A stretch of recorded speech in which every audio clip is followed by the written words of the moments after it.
Join us.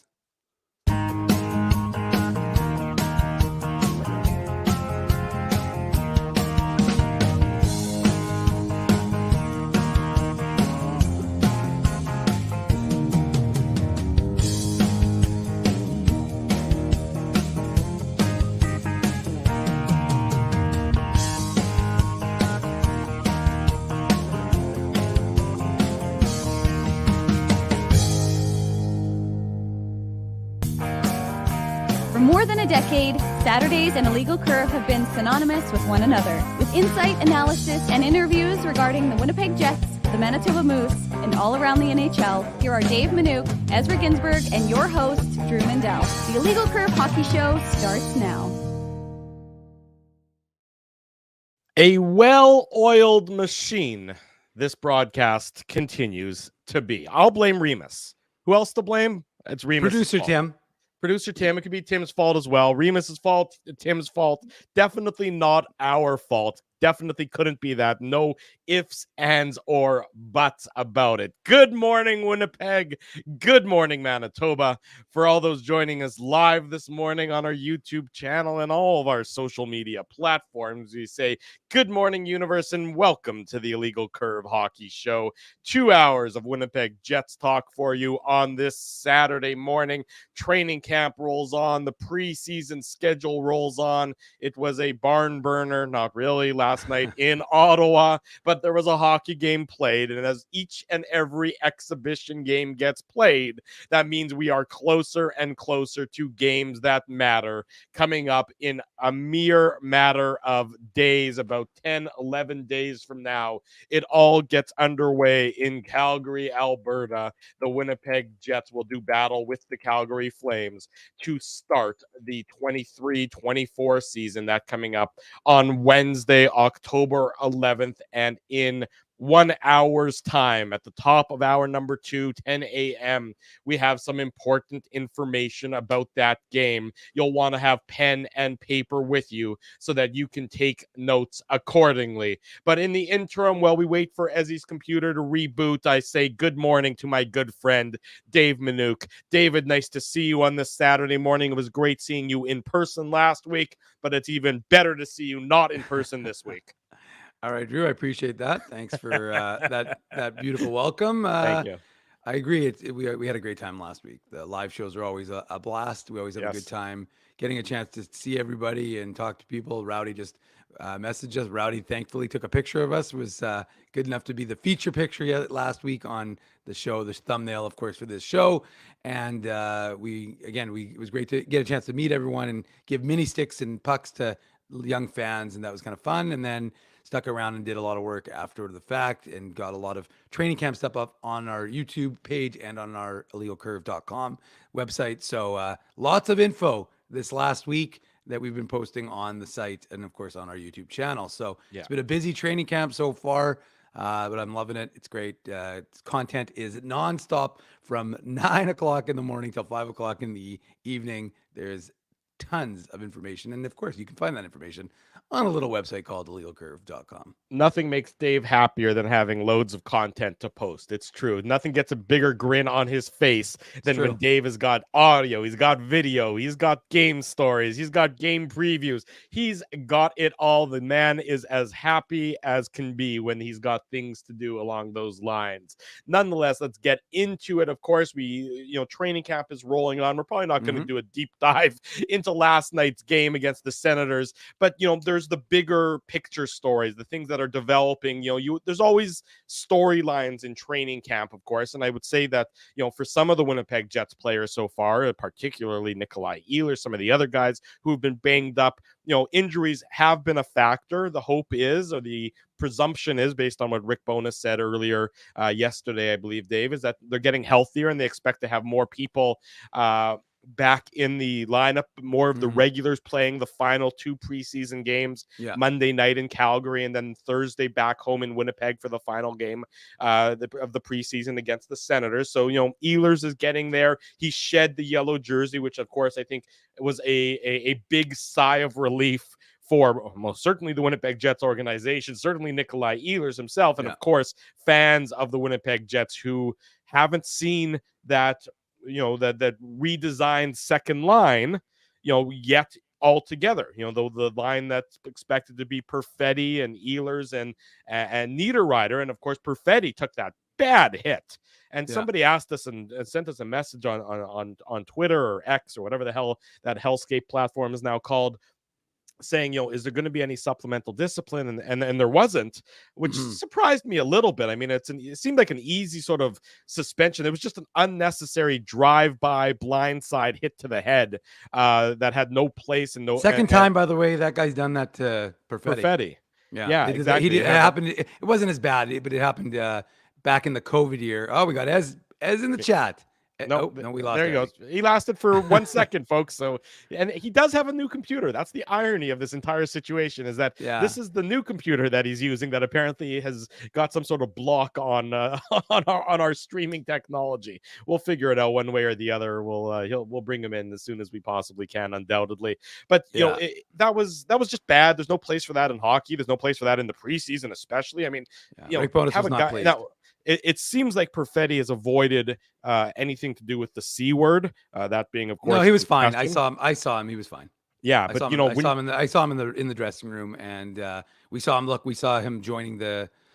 He was wearing a regular jersey. I mean, that to me was the number one factor. Was right. How was he gonna look? And he was wearing a regular jersey for the next day, when even though he was part of the IR skate with guys like Colby Barlow and Henry Nikkanen.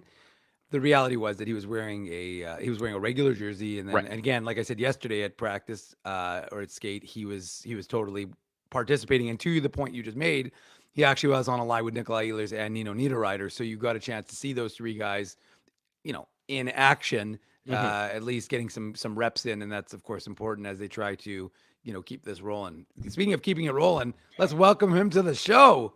Big Ezra Ginsburg. Sorry about that, boys. Yeah, sorry about that, boys. New computer, working some things out, so missed the first 7 minutes of the show, but I'm ready to go now. Okay, then I hope you're bringing your A game for the last hour and 53 minutes to make up for the slackadaisical 7 minute delay. I absolutely will, Drew. I always bring my A game, but I think I'm going to have to bring my A++ game, as you mentioned, because I came here half an hour early to get this computer set up, and it was conked out on me. I'm not sure what happened there. It screwed up, but ready to go. Okay, well, welcome to your new computer as well, and hopefully it's going to operate smoother from here on out, at least for the remainder of this broadcast. No question about it. We were talking, as just about sort of some of the training camp, the injury bug a little bit that has bit the Jets. Ehlers, though, back healthy. Perfetti avoiding injury after that hit. I guess we'll have to wait for an update on Elias Salomonsson after he took that high hit in the game in Ottawa yesterday. He left the game at that point. When it comes to, questions in the preseason, the team always errs on the side of caution. So if there's any doubt, about a player's, health during a game or anything like that, they pull the player as a precaution. So obviously the best case scenario, and everyone hopes for everybody involved. Nobody ever wants any player injured, be they on their, favored team or the opponent's team, that you hope that it's just a precautionary situation. I guess my question for you guys so far, as we're towards the end of training camp, there's probably going to be cuts today. That's the expectation, right, Dave? You're nodding in the affirmative. So the expectation will be some players are removed. Yeah, my guess is the Moose start. They have physicals, I think, tomorrow, and then they start their on ice stuff on Monday. So my guess is that you'll see some of the guys removed. Probably, maybe. I mean, again, Colby Barlow, we know, isn't the 2023 first rounder, is not going to get a game in. We had a chance to speak with him yesterday after dealing with his illness. Expectation is he'll be going back to the OHL, whether it's today or if they want him to get a little more strength back before they send him back. It could be on Tuesday, but my guess is you might see Colby Barlow sent home today. So, there's a number of guys as they cut it down, because Drew, you mentioned it. They want to have a veteran group. They've got 50 guys still in training camp as of today. You know that they're going to want, and obviously some of those guys, we know that about 9 of them were dealing with something, right? And now a few guys are back. So my guess is you're going to probably see another 10 guys maybe get removed from the equation, because they'll be sent to junior or the Moose, who, like I said, are starting up, and also because at this point now, the Jets know, Ezzy, they want to have a veteran group for that game against Calgary, and they want to have a veteran group against the final preseason game on Thursday night. So from their perspective, it's hard when you're running 2 ices, actually 3, because you have another, an IR group. It's a lot of ice and it's a lot of time, and your focus isn't as consistent as if you just had one group in a smaller number. Yeah, exactly right. It has to be, at this point in time, you bring in all these extra guys to training camp and you give them a taste of what it's like to be at an NHL training camp. But a lot of those guys know that they're not long for for an NHL training camp. They made the first cuts and nobody batted an eye at any of those first cuts, of course. And now they're getting to keep paring down the roster as they get closer to what it's going to look like come that Wednesday in Calgary. I mean, that's where the team needs to be at. The team needs to be close to that final roster, probably for close to Thursday's game against Ottawa. Last chance for some of these guys to make an impression is probably Monday. Some of the guys who are on the bubble, a guy like Jansen Harkins has had a pretty good training camp, scored again last night for the Jets in Ottawa. And, this is a guy who, we know of his ups and downs, and obviously last year would have definitely been a down for him getting sent back to the Manitoba Moose. But what did he do with the Moose? Well, he went out and he was more than a point a game player for the Manitoba Moose, as Dave can speak to better than anybody in the city, how much he was a driving offensive force. And what has he done in the preseason? Well, he has had a lapse or two, like all players do when they're trying to work out the rust. But at the same time, he's had flashes. Drew, i.e. on the game-winning goal yesterday. Exactly right. Exactly right. That was not a good decision on his part. That was not a good play on his part. But at the same time, he has also contributed offensively. So that's a guy who is trying to play himself into one of those roster spots, be it the 13th man, or if somebody like a Mason Appleton, who is not skating with the main group, he's dealing with some sort of presumed to be a minor injury bug. But if it lingers, well, all of a sudden opportunity knocks for a lot of those guys. How about a guy like Parker Ford? A great name, by the way. I've got like sort of combination of Parker Lewis can't lose and not quite Ferris Bueller, but a little bit of, with the F in the name there, a little bit of 90s or 80s flashbacks for yours truly. But there's a guy who's really coming off the radar, Ezzy, and really trying to make a name for himself and trying to make an impact on this training camp. And he's played himself into that conversation of, is he potentially your 13th, 14th forward, whatever it makes out, what role does he play? Again, guys who have stood out in training camp from my perspective, Harkins, Parker Ford. Yeah, Parker Ford's not going to be the 13th forward, Drew, but it's been very impressive what he's done. I think he's got 4 games of pro experience. So I think you need to pump the brakes, not you, just you, Drew, but yeah. I think people have to pump the brakes a little bit here. And we knew that the top 12 forwards are basically set, and we knew that the Jets top 6 is basically set, right? So you're talking about, as you mentioned, the 13th forward and the 7th and 8th defenseman. Jansen Harkins as well, guys. You might disagree, but don't think really he's going to get that 13th forward spot. I think he's looked impressive, and I think, it's impressive what he did with the Moose last year after he was sent down by the Jets. But I'm looking at, David Gustafsson most likely being that 13th forward for a lot of reasons, right? I realize, he didn't score a goal last year, but the versatility you have to love, right? And you're right, though, Drew. There are going to be injuries throughout the course of the year. So it doesn't mean a guy like Parker Ford won't, maybe get some action with the Jets. I just think it's a little bit too early. And I realize, you can call him Brandon Tanev light, right, with the Providence College connection there. But he's got to get more pro experience. So again, has he looked really impressive? Yes. But I don't think he's going to be cracking that top 13. Well, let me ask you this, Dave. You've spent a lot of time down at Hockey for All Center for the last couple of weeks or so. You've watched a lot of the training camp as it's been happening. Who's jumped out at you, especially in that battle towards the bottom of the Jets roster when it comes to the forwards? We'll stay with the forwards for now. Who's jumped out at you? As he was, saying that, David Gustafsson, he thinks he still has a leg up, and I don't necessarily disagree.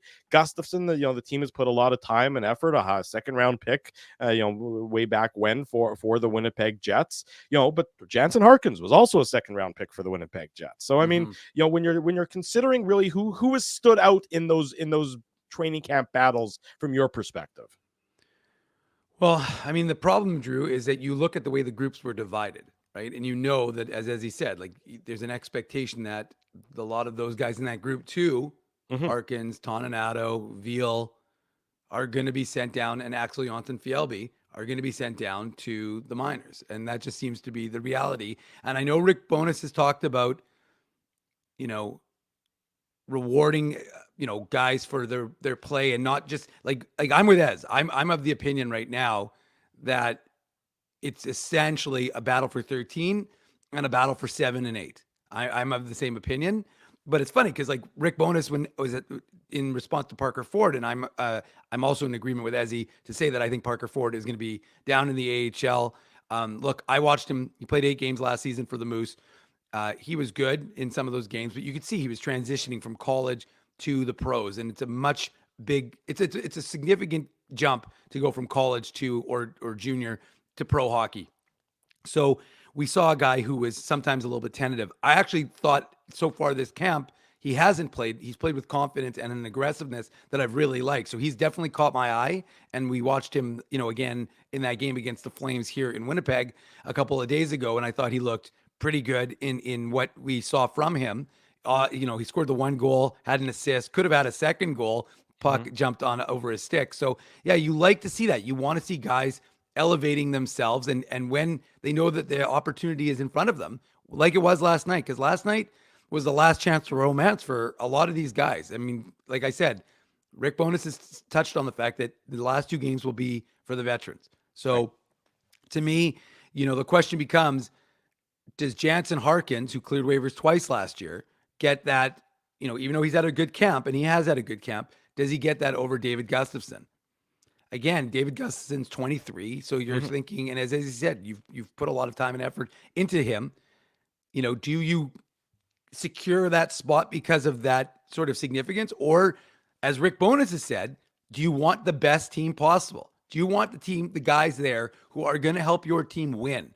At the end of the day, we'll see what this organization does. I actually think the more interesting conversation, other than the 13th forward, because whether it's Gustafsson or Harkins or actually Anton Fielby or Dominic Toninato, they're all fairly interchangeable for me. The bigger question for me, not to usurp your role as the host, Drew, to start talking about this. Go right ahead. Really, it to me, the question is, what about Ville Heinola? Because Ville Heinola has looked very good in the games. He's looked, aside from the first couple of days of camp, he's looked very good in camp. So the question is, Ville Heinola, waiver exempt, how does that impact this Jets organization? Because if you're saying we need a player, obviously Nate Schmidt is dealing with something, so he's out right now. So their top 6 isn't healthy.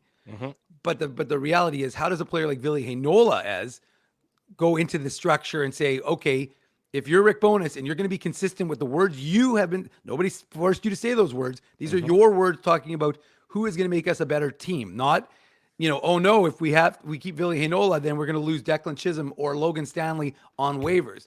So what do you do in that situation? Because for right now, Ville Heinola, and if you're watching, it's amazing. I got to tell you, as a quick sidebar, I've never seen a guy who's so polarizing to folks. I don't know why, but it's like you either love this guy or you hate him, and you watch him and you're like, he's been good. And I see people saying this guy's been terrible. I'm like, I don't know what games you're watching. He's good. I've watched him play in the AHL. I've watched him play these NHL games. He's been very good, and he's been very consistent. Right. And I think, that's something that we talked about before training camp started, right? Like we talked about, if Ville Heinola has a really strong training camp, does that push him into the top 7/top 8? I think you're not going to anoint him in the top 6, right? So then that brings up the question of, look, at Declan Chisholm has done everything right at the AHL level. He's looked really good in training camp. And I agree with Drew. I mean, we're not going to break down these preseason games because it's one team's A lineup versus another team's B lineup, right? So the scores don't matter, but the performances, especially of the players that are on the bubble, definitely matter. So Declan Chisholm's not going to be placed on waivers. And it's not just because of what happened with Johnny Kovacevic. It's because the Jets want Declan.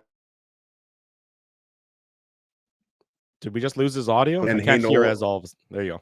Okay, keep going. Sorry, you cut out for a second there. Is it possible that Chisholm and Heinola are your 7th and 8th defensemen? Of course it's possible. So that means most likely Kyle Capobianco and or Logan Stanley is placed on waivers. And, I don't know if either of those players gets picked up, right? But I think that's what you're talking about. And I think, the simple things that Heinola does, right? Like, we know that the skills are there, but making a strong first pass, or maybe just hesitating and having that vision, as Dave has talked about so much, like he was giving those power play opportunities with the Moose. He obviously, it would require a lot of injuries in order for Ville Heinola to climb up the lineup and start getting power play opportunities with the Jets, right? But I think, Heinola has definitely opened some eyes, I think, because I think a lot of people before training camp started thought, okay, Heinola is just going to spend the entire year with the Moose. But I think, he's ready, and Chisholm is ready.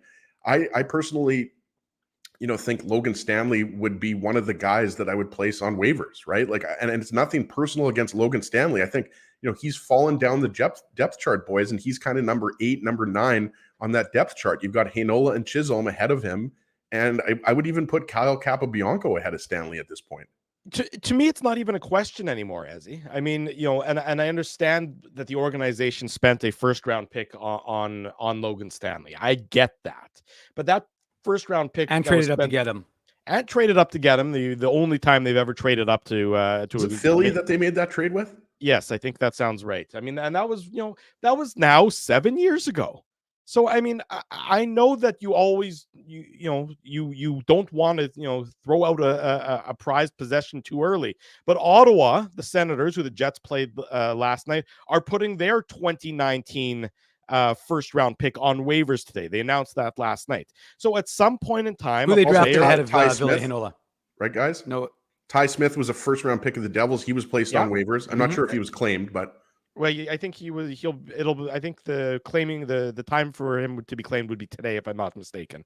I think he was placed on waivers yesterday. I might be off by a day, but whatever it is. Yeah. So they'll find out today if anyone claims them. But the point is, at some point in time, you just have to say, okay, it's not going to work out, or this player has been passed on our depth chart. And if we put him on waivers and we lose him, so be it.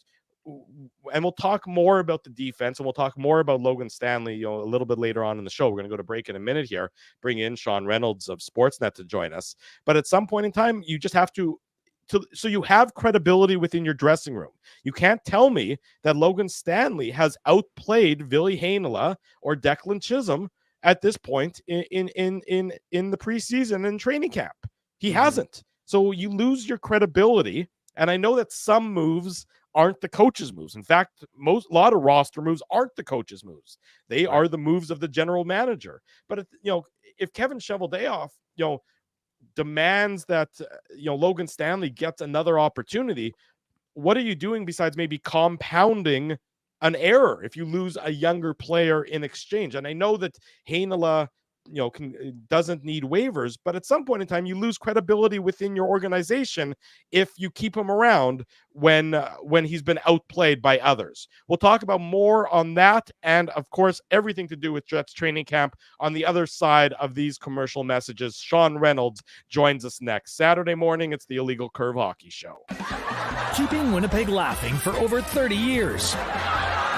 Rumors, Canada's longest-running comedy club, bringing you the biggest laughs from the best comedians on the planet. Jerry Seinfeld, Chris Rock, Jon Stewart, Dennis Miller, Brad Garrett, the greats, and all the up-and-comers too. When was the last time you laughed out loud? Make it a great night out with friends, or book your office or birthday party. Even a fundraising event at Rumors. Get all the details and dates on upcoming shows at rumorscomedyclub.com. Hi, Ez. A strange question for you. But why are you lying on the ground being crushed by a piano? Well, Drew, I definitely tried to carry this baby grand piano down the stairs by myself, and somehow I failed miserably. Right. Yeah, I'm sorry. That was a silly question on my part. My apologies. Would you like me to call Rolly's Transfer Moving and Storage to help you move the piano? They are the most experienced piano moving company in Winnipeg, after all. Yes, please call Rolly's and hurry. This piano is very, very heavy. Rolly's Transfer Moving and Storage offers stress-free residential moving services while taking great care of your personal belongings, including your piano. At Rolly's, no job is too big or too small. For more information, visit rollys.com. Hey, Drew. Ezzy, whoa, what a smile! Yeah, I got my crowns done at Linden Market Dental Center, and they whitened my teeth. I see. They're so bright that every time I smile, they go... We have hockey tonight. Do you have a mouth guard to protect those pearly whites? I sure do. Whoa, they even ting through the mouth guard. Linden Market Dental Center covers all your dental needs from restorative to cosmetic dentistry and will fit you with a sports guard for that active lifestyle. 877 Waverly. See lindenmarketdental.com. Kids eat free all September long at Boston Pizza. That's right. For the month of September, kids eat free with minimum purchase. All this for, what's that word again? Yeah, free. Boston Pizza. Hurry in.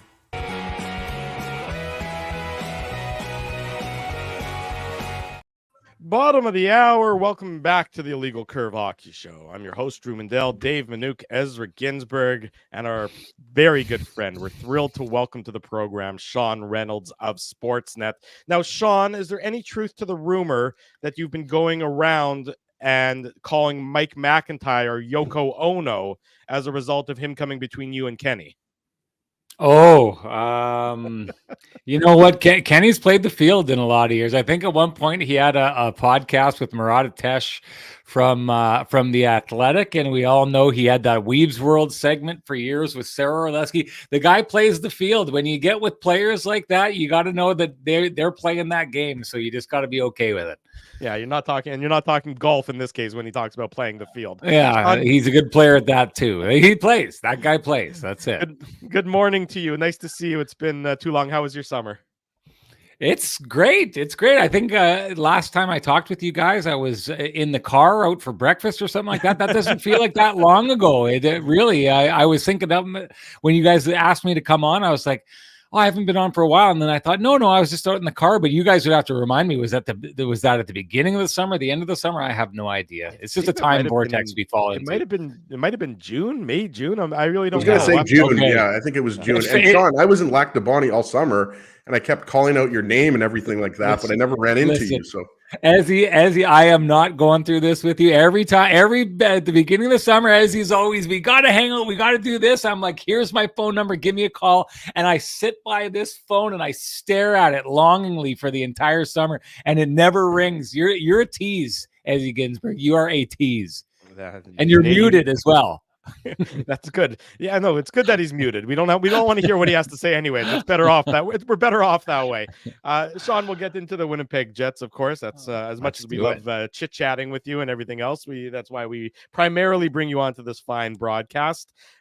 Played last night in Ottawa, 2 games left in the preseason schedule. Training camp rolls on, but you're getting into sort of the nitty-gritty of it, where guys are, a lot of the guys who are just sort of there as, for training camp but don't really have a chance to make the team are shuffling off stage left. So yeah, at this point, who are you looking at? Who are you keeping a close eye on in terms of your sort of the final training camp battles, the final jobs to be won or lost over the next, week or so before final rosters need to be set?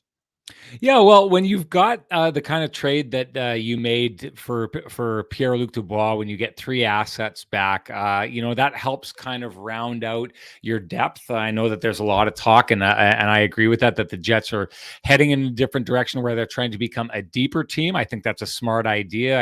I like the tact. I like the idea that they're trying to become more like the success that we saw from a team like Seattle last year in the playoffs. It's, even though they had a 40-goal score, even though they had, a lot of guys who produced beyond what we would expect looking at the names on their roster, that's a deep team that's tough to play against, that rolls 4 lines. All those lines look the same. I see the Jets maybe trying to go in that direction because you add that a little bit extra depth. There's just not as much, questions about what the lineup is going to look like. I think we all could kind of walk in here and take a look. Now that Connor Hellebuck stayed, well, you pencil him in there and Lauren Brossoit is going in behind him. We know that's going to happen. You take a look at the lines. They're pretty set up front. If you take a look, the defense didn't change, which means you need to knock someone out of their seat before you could pop in there. So to me, it's just really fringe battles. And on the back end, I take a look at that. And I think once again, it's, you find Logan Stanley, who's been with the team for so long and has been able to maintain his spot in the NHL. But at every point, I think we all just get to a point where we question, well, is he the guy for that spot, or is Ville Heinola? And I know, Dave, we talked a lot about Declan Chisholm and how good he's looked. So I take a look at those three and I see that kind of carousel moving. So I am keeping an eye on that. And then up front, I mean, Parker Ford has clearly elbowed his way into the conversation. The coaching staff has a lot to say about that. They like him. Rick has made it pretty clear that he's got his eyes on him and he's watching him. Jansen Harkins, I take a look at him and I think, for a guy who, was kind of like Logan Stanley, that somewhat established NHL, or at least on the fringe, was solidly in the fringe and stayed with the Jets for a couple of years and then got sent down last year. Well, how do you want him to respond? Well, hey, it would be great if he went out and he led the Manitoba Moose in scoring, which he goes and puts a check mark in there and kind of does, when he got pulled up to the Jets, kind of did everything he wanted to do. And in this camp has really, I'm not really sure that being the hockey player he is, there's not a lot much different than he could have done to show that he is ready to get a chance back in the lineup. And then you take a look at a guy like David Gustafsson, who I think is maybe ahead of those guys just because of the position he plays. Like, that's what I think we're looking at here is I'd asked Rick about Jansen Harkins and what he needed to do to reestablish himself as an NHL player. And the answer I got, it felt like a bit of a cool answer to me in the idea that I almost feel like the Jets kind of have made up their mind what they have with Jansen Harkins, and he can go and score all he wants in the preseason. I don't know that it's really going to play out for him. We'll see. I take a look at it, and as good as Parker Ford has been, and he's been a puck hound, it comes down to essentially with those players at this stage, not what they're producing, but the style of player they are and how the Jets feel that style can fit in like a 13th, 12th forward kind of manner. I agree with you, Sean, and I obviously haven't been at training camp like you guys have been, but I've been watching, highlights and seen a little bit of Parker Ford at training camp. And, Dave called him Brandon Tanev Light, right? Because of the Providence College connection, but yes, also just because, like you said, the style of player, right? Like somebody was calling him this year's Mikey Esimon, right? And obviously the difference is Esimon had more pro experience than Ford did, right? Ford's only got the 8 games of pro experience with the Moose after his college career, right? So I think you agree. He's going to be a really exciting guy to watch with the Moose. And then maybe if there's some injuries at forward, then maybe you see Parker Ford get the call up. As long as I don't call him Parker Lincoln, I think we're okay, right? But I just think that David Gustafsson, and I'd love to see Jansen Harkins playing up at the NHL level, but right now it just seems because of that versatility with Gustafsson be able to play center and wing, I think he's got the edge. I wanted to ask you about Neal Pionk though, Sean, because I thought Weber's article was really insightful, and he's usually insightful in his articles, but I thought it was really interesting that Pionk said himself he's too hard on himself, right? And he's trying to focus more on what he's doing well as opposed to what he's not doing well. And, I think he's a real key to this group because Josh Morrissey coming off of a career year, Dylan DeMello coming off of a great year, Brendan Dillon, exactly what you're getting out of Brendan Dillon on that second pair. You're getting a guy who's reliable defensively, physical, can drop the gloves, can chip in a little bit of offense. And you'd agree, I think, that Pionk, he didn't have, his best year last year. Not so much offensively, but defensively. And the question I wanted to ask you about, his audio is cutting out, Sean. You're not wrong. Okay. Yeah. Not sure why it's cutting out, guys. But the question I wanted to ask about Pionk, Sean, is if you think that that's something that he's wanting to prove not only to himself but the team, that he wants to put that bad year behind him and reestablish himself on that second pair with Brendan Dillon. Oh, I think absolutely. And I think for the Winnipeg Jets to work, he kind of needs to be the guy who carries the mail on one of the two pairings, right? Like Josh Morrissey came out and more than took care of business on the Winnipeg Jets first pairing last year, established himself as one of the top easily top 10, maybe top 5, maybe top 3 if there's an argument to be had there, defenseman in the NHL and the way that he played. So you've got that taken care of. And if you can take a guy like Dylan DeMello and throw him up on that line, and this is by no means disparaging Dylan DeMello. I think he was a great pickup when the Jets got him and has been great ever since. He's probably better than people around the league think he is. And I think Winnipeg Jets fans know that. I'm not telling them anything they don't know, but if you can take and have a top pairing of Dylan DeMello and Josh Morrissey, you've taken care of a lot of business in that spot alone and freed up a lot of other options to make sure that you've got depth defense that works. But it probably doesn't work unless you have Neal Pionk driving the bus on the second pairing. To your point, Ezzy, we know what we're going to get out of Brendan Dillon. You get it consistently at every turn. He's not really an up and down player. He's that solid rock that is there at all times, but he's also that solid rock that Dave and I had this conversation about how he was playing with Ville Heinola. I really like the way Ville Heinola paired with him in those preseason games, because Ville Heinola, when he's applying pressure and kind of setting a trap on players that are coming up ice, and the spring of the trap is that he filters them towards Brendan Dillon, then Brendan Dillon takes care of business, and that frees up Ville Heinola to take the puck and be more offensive with it, which I think we've really seen from him so far in camp and so far in the preseason. Now, that's it's got to be motivation for a guy like Pionk, because what's the knock been against Ville Heinola all this time? Well, it's been his consistency, no doubt, and he's been mistake prone at the NHL level. And I know there's a lot of people who love Ville Heinola and they want to see the team work through those mistakes, but it's the NHL, guys. You've got to show up and you've got to be prepared. It's like the illegal curve show. There's no time to show up and have your audio issues going on. Sorry, this is the big leagues. You got to be there for it. Honestly, Sean, sorry, I am unmuted here. I picked up a nice little computer. I told Dave and Drew in the summer, I'm going to get a little computer and it's going to be just for Illegal Curve. I'm not going to do anything else. It's going to be for the show, the post-game shows. Ask Dave. I was here at 8:30 sharp, setting up my computer, set up the internet, my little ring light, everything like that. Everything was set up.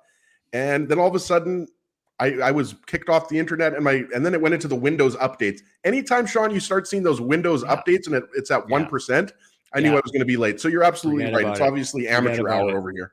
Hey, it's man makes plans and the technology gods laugh. That's how it goes. But to hop back into it, so Ville Heinola, the knock against him, we just touched on those things, but the other knock against him has been, well, he's kind of the same defenseman as Josh Morrissey a little bit, smaller but skilled up front, same as Neal Pionk. How many of those guys can you have? And does he have to supplement one of those guys or jump over one of those guys? And now you're seeing what I see in this camp is Ville Heinola making a push and showing, I was saying this to Dave, that he plays very well with a guy like Brendan Dillon. And maybe if you want to make the big club, how you do it is not necessarily say, I'm one of your top 6, but if you put me with this guy, we make a really, really good pairing. And that's how you get in. That's how you get your foot in the door.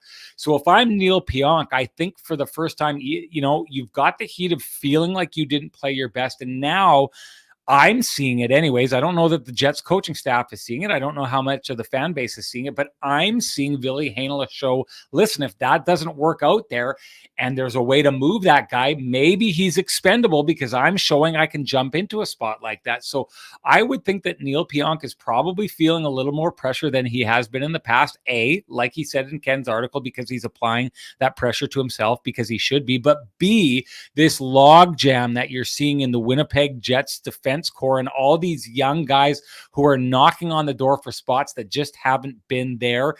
We can debate all day long whether or not Kevin Cheveldayoff should have opened up some of those spots. That's a different debate. It hasn't happened, so we have to talk about what's in front of us. Well, that's what I was going to sorry, just jump in there, Sean. Like, what's the likelihood, do you think? I'm putting you on the spot here, but what do you think the likelihood is of a Logan Stanley or a Kyle Capobianco placed on waivers? Because I think it's a real possibility. Well, with Declan Chisholm doing his thing. And so again, this is, we're getting into the whole, and Jets fans are very knowledgeable. So I don't think I'm getting into a lot of stuff that a lot of people don't get, but like so much of these transactions now and the decisions that are going to be made, Dave and I were talking about this.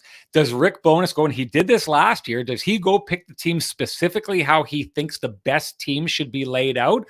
Or does he look at his GM and think, man, I'm causing him a lot of problems if we put Declan Chisholm on waivers, right? Because if that guy goes and you lose a really, really great player who's been coming up and looks like he could have a great future, tons of confidence, like Dave says, skates really well, really positional, really, really good on the ice, good hockey IQ. The one thing Dave and I were talking about that I think that I've seen from him in camp is he seems to bobble the puck a little bit more than the other guys. And maybe that's a nervousness thing because I always defer to Dave. You got to go to the people who are on the ground and know this. Dave sees him with a Manitoba Moose far more than I do.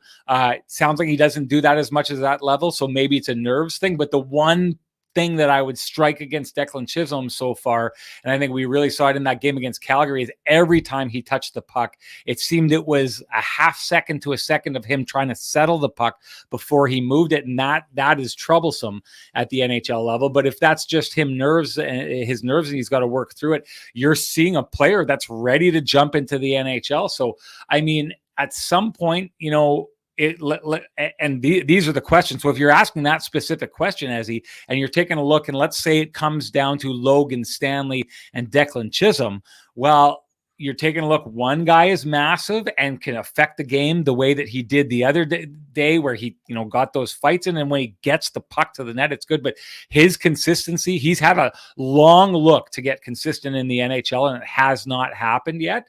And you're talking about a guy who came public last year and said that he wanted out, right? Well, if it's a choice between a guy who's coming up, who's shown everything I need to see from him at the AHL level, and the kind of slate is clear, I think that you would go with a Declan Chisholm ahead of a Logan Stanley, even though you just signed him, because Stanley's made overtures about wanting to get out of town, right? So, well, here's your chance. You're on waivers. Let's see who's out there for you. But tough decisions, because again, we're talking about two guys, and we're not even talking about Ville Heinola, who again is knocking on the door. So maybe they're going to have to move some guys out, but I don't think you can have surgery to that lineup to the degree that you would really start making removes for those guys without moving the likes of potentially Pionk or Schmidt.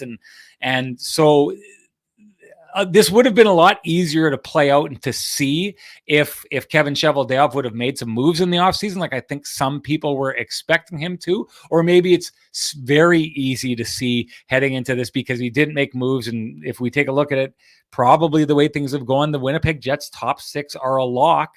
And we're talking about who's going to fit into that seventh spot and who the Jets are going to risk losing by putting them on waivers. Sean Reynolds, our guest Saturday morning. We're live with the Illegal Curve Hockey Show talking about the Jets. Training camp rolls on, 2 preseason games yet to come. Well, Sean, you want to talk about Ville Heinola? You want to talk about Ville Heinola? Let's talk about Ville Heinola. What do you think the Jets are going to do? Because that was the subject of our conversation prior to you arriving here this morning. And it's an interesting debate because, I mean, we talked about it yesterday at Hockey for All. What are you going to do if you're the GM? Rick Bowness has been on record. I am going to have the best team that's going to help the Winnipeg Jets win now. So the moves are going to be the moves, but we know we don't live in this ideal, let's have the best. You have to deal with the ramifications, whether that's the cap, whether that's your waiver status. So if you are looking at what Ville Heinola, and again, Ville Heinola, the one thing that folks are never going to question his offense, his vision. But I thought he was defending well against big guys. And that is one of the, quote, knocks on Ville Heinola. Although if you watch him at the AHL level, he's actually got a bit of a nasty streak. It's just a function of, you know, understanding where you need to be and body position. And that is one of the things I thought we saw better of from Ville Heinola throughout the course of this camp and in the games. So from your perspective, if Ville Heinola is removing his waiver exemption, if you're looking at Ville Heinola as the player in your top 8, not top 6 necessarily. We're looking at 7 and 8 here. Are you, and if again, we don't, it doesn't operate in a bubble, but if you're Rick Bowness, what are you doing? And then when you bring in Kevin Cheveldayoff and his influence, how do you think that plays into it? Well, I think it's a knock against Ville Heinola that you can send him down and he's waiver exempt, right? Like that is in the situation that we're in. So many things line up against Ville Heinola. The whole talk that we had earlier about Josh Morrissey and Neal Pionk. You've got two guys who aren't the biggest guys, right? So if you add Ville Heinola into that mix, then half of your defense core is around 6 feet or under, right? And what have we seen over the last number of years? Like when the St. Louis Blues win, they've got a massive defense. When the Montreal Canadiens push their way and elbow their way to the Stanley Cup final, you just couldn't get to the front of the net. Vegas did it last year, guys, and with not even the most talented group, but just a big, heavy, tough group. And so I do think that we're starting to look into an area in the NHL where everyone went really skill heavy for a while. Now they're starting to realize on the back end, there's still room for big, strong defense who make it really hard to get to the net. It gets hard to do that if you're adding Ville Heinola into that segment there. Again, you almost look and see that he needs to jump into one of those spots to get in. And then you add to that the idea that they can still send him down without having to worry about losing him. Ville Heinola probably needs to be in a position where he's like a sure thing at the NHL level for them to make that move, because it's too easy to move him down otherwise. But if we remove all that and we're just talking about him showing, like, let's go by the theory, Dave, and I think you are perfectly positioned because we were there yesterday and we were here when that conversation happened. Your viewers saw it because you recorded it and put it on your website. But Rick Bowness talked about the way that they want to defend this year. The Jets want to be a insanely high pressure team. One thing I noticed from camp, from the drills that they were doing, I thought this was where they were going. Rick Bowness confirmed it yesterday. But last year, the Jets' whole thing was, if we lose the puck, we want to go get it back. So they had crazy pressure drills in the neutral zone where they were just going. Well, they extended that this year, and they're extending those drills. They start their players on one side of the ice. The other team has the puck in their own zone. They blow the whistle and they go gangbusters, all 5 of them down the ice, trying to trap the opposing team, not just in the neutral zone, but in their own zone. The Jets are going to bring pressure all the way up. And what did he say, Dave, to us yesterday? He says it's got to be a 5-man unit. It has to work. So Ville Heinola has to prove not only that he's got the skill that he has and the ability to defend in the defensive zone, which you made a good point, Dave. I take a look at him. His body positioning is great. He's starting to be one of those really slick, smaller guys that doesn't overpower you, but just finds a way to get in tight on you and get in between you and the puck. That's a great way of defending. Josh Morrissey, watch video of him. He does it phenomenally, and he's a great defensive player because of it. So Ville Heinola has got those things, but now Ville Heinola also has to show that he's smart enough to fit into the group, play the right spot, get up ice, get back down ice. He's got to be able to do it all, right? And so it's a big ask for a guy coming out. I'm not saying he can't do it, but he almost has to do it at a level that's obviously higher than anybody else, because he can be sent down without punishment, because he doesn't have the idea of Logan Stanley where it's like, well, we can keep Logan Stanley on the sidelines for the majority of the years, and when we need to throw in a bruiser into a game, we can throw him in. Dylan Samberg's already got the size. Declan Chisholm is a little bit bigger, so can play a more rounded, grinding type of game, which the Jets seem to want to play this year. So it's one of these situations, and everyone is always asking about, hey, on our show, we've got our segment, say something nice about Ville Heinola, because fans want to hear you talk about him, and they want to hear you talk nicely about him because they love him and they think he's the next big thing. The next big thing seems to be able to make that jump into a spot where he's an immediate impact player. And we've seen this before. If people think he's being treated unfairly, you have to go back to the days of like the Kyle Connors when they were at the AHL level. And it was said at that time by Paul Maurice, these guys, we don't want to bring them up until they're ready to play at the NHL level, what we've asked for them to play at the AHL level. So Kyle Connor's got to shoot the lights out and be one of the best scorers in the AHL before you can bring him in and try and make him one of the better scorers in the NHL. And that's why he jumps from the AHL to the top 6 of the NHL. That's how they want it to work. And Ville Heinola, back to the conversation we had about Neal Pionk, it's almost like you need that guy to move into the top four. Maybe they can make it work without that.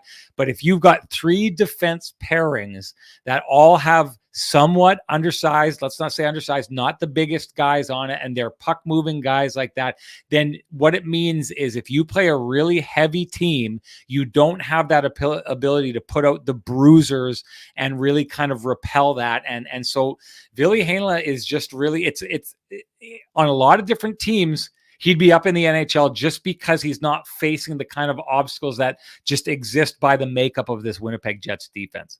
Sean Reynolds, our guest Saturday morning. This is the Illegal Curve Hockey Show. Sean, what do you want to see from Dylan Samberg this year? I mean, last year he was a very pleasant, I don't even know if it was a surprise, probably not a surprise, but he was he was just solid for the Winnipeg Jets, albeit in a fairly sheltered role. Do you think that he can continue to take steps with his game this year in a less sheltered role? Well, I think he needs to. Like, last year was, I think, a great year for a rookie. You know, they'll say a lot of times you get out on the ice, and especially in a situation like that, you just don't want to be noticed. But not being noticed can be a good thing, right? Like, I think we'll agree a lot of times when people, talk about Logan Stanley, the things they notice him for, sometimes it'll be the wrong things, right? So being that guy that you're like, wow, I didn't really notice Dylan Samberg tonight, is a good thing, because he's going out, he's taking care of business, he's doing his job, he's not eye-popping, he doesn't strike you as an eye-popping type of defender. So that's a good thing. That was a good year. That said, Dylan Samberg is a man. He's huge. He's a big guy. So to the conversation that I just had about, all those Stanley Cup vying defenses and how big they are. Well, if you're a big guy on a Winnipeg Jets roster that starts off with 2 of your top 6 defensemen not being the biggest guy, then you got to be making use of your size. So I think that's what I'm looking for from Dylan Samberg this year is, sure, add a little bit of the element of offense into your game wherever you can. I think he did it here and there last year. You want to continue to grow on that. But I'm looking for Dylan Samberg to not be running out of his way, but he's a big guy. I think he needs to start meting out some punishment. The Winnipeg Jets, if they want to play a grinding style, a depth style, you bring in guys like Iafallo, and I know that they really like what Appleton does. They want to wear teams down. Well, that's how you do it. You take your big boys on the back end and you lean on the forwards from the other team. So what I'm looking for from Dylan Samberg is not necessarily surviving, which was the right play to do last year, is now take that step forward and establish why you are in this lineup, how you can be used, and what that should be is it should be you leaning on the opposition and making it miserable to play against them. Sean, I want to ask you about a forward, because I think we've asked you about every single defenseman aside from Josh Morrissey. We've covered Pionk and Samberg and Heinola and Stanley and Chisholm. I'm probably forgetting. Yeah. I think we just covered 6 or 7 defensemen, but I wanted to ask you about Kyle Connor, because I know we're in day 11 of training camp here. I think it was you that asked the question to Kyle Connor, right, about setting goals for himself? I didn't ask that because I know his answer already. He never sets goals for himself. Okay, he takes it day by day. It was Mikey Mack. Yeah, I was going to say it could have been Mike, but again, it's been 11 days of training camp, so they're starting to all kind of melt into one, right? But yeah, you would agree that Kyle Connor's goal scoring was down, coming off of the big season when he almost scored 50 goals. But and I wanted to ask you specifically, not just do you think he wants to get back up to 47 goals? Because clearly he would love to score 65 goals, right? We know that.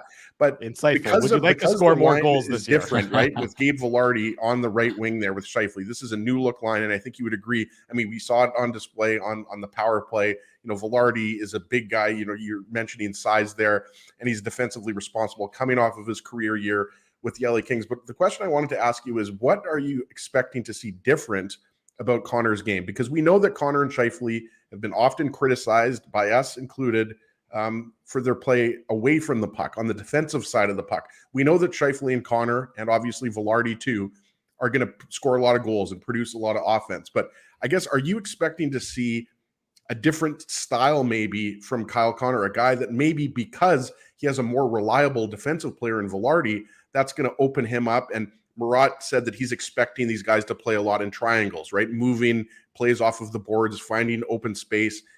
These 3 guys are really skilled. They're going to find each other. But, a long-winded question, Sean, but, what changes are you expecting out of Kyle Connor's game? Maybe what's going to be freed up now that he's got a guy like Gabe Vilardi on the wing, and he's got a fresh sheet of ice in front of him.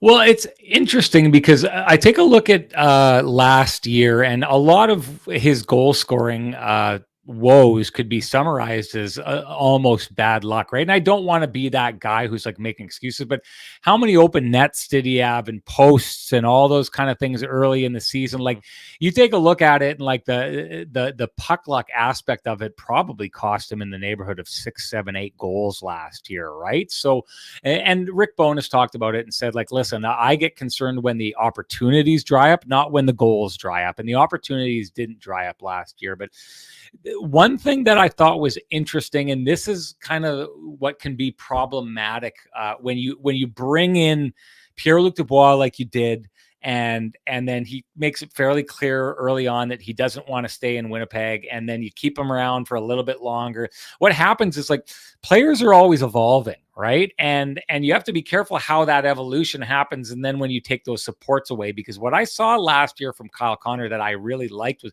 Pierre-Luc Dubois, the bull in the china shop, likes to just drive the puck towards the net. And I thought in doing so, he created a wake that really drew Kyle Connor closer to the net as well. And I thought it made him a lot more of an engaged player.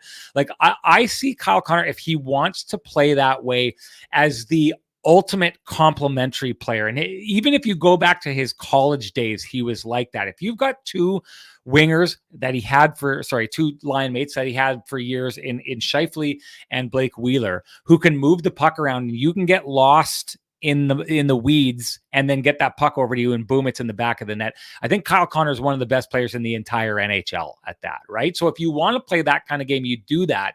But I think what Kyle Connor showed last year when he was with Pierre-Luc Dubois was that he had more of a dimension to him and could be an effective player just driving the puck to the net and taking more ownership of it, rather than needing to play with really great players and getting lost and then just being the finisher on that line.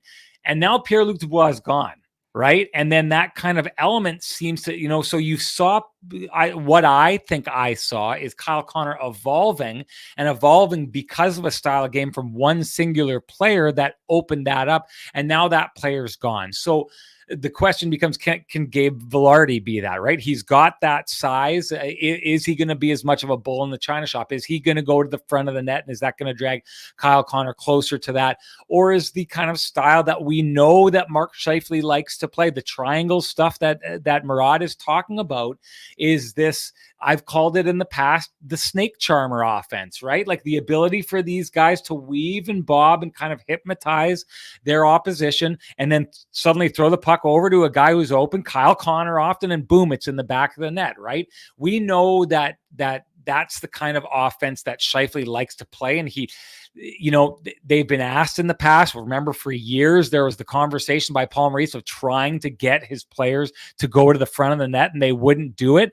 It's just not how a guy like Mark Scheifele wants to generate his offense. So with those two players, I think you're going to get a healthy dose of that. The question mark for me becomes, what does Gabe Vilardi do for that? Does he open them up defensively for them to head up ice and get more chances off the rush? Does he drive to the front of the net and pull those guys in? And do they show a little bit more? I mean, we did see it. I know it was a power play goal, but the idea of that power play goal they have where Scheifele moves it to Vilardi in the front and everyone collapses, and all of a sudden you throw it back out high and Kyle Connor's there. Well, there you go. That's what I'm talking about. Kyle Connor being that off to the side, lost in the weeds finisher, right? So my early takeaway is that this is probably going to go back to an offense that is a little bit more the style that we saw of Kyle Connor, Blake Wheeler, and Mark Scheifele.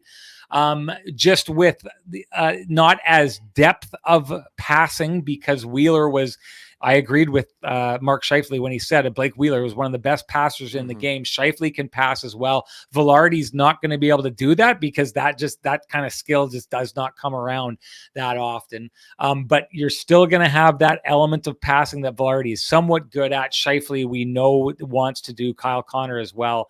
So I feel like what we're going to find from them is a bit of a hybrid between what we saw from Kyle Connor with Scheifele and Wheeler and what we saw with Kyle Connor with Pierre-Luc Dubois, with his time with Pierre-Luc Dubois. So is it going to lead to more offense? I don't know that it will. I think it depends on how much they lean on these players to produce. I think there's going to be a lot, but I think that when you talk about the Jets wanting to be a more depth team, you don't exercise that depth without taking some of that time away from the top line. So I think that may have an effect on their production as well. So I guess if I was out there guessing, I'd expect him more to have a year like he did last year than he did the previous year. Well, Sean, with a lot of talk in this town has been about that second line center role. And I actually thought that Cole Perfetti, in his discussion with us maybe 5 days ago, I thought his answers were really insightful as to the way he would see his ability to adapt to the position that, of course, is a position he played both in junior and at the AHL level.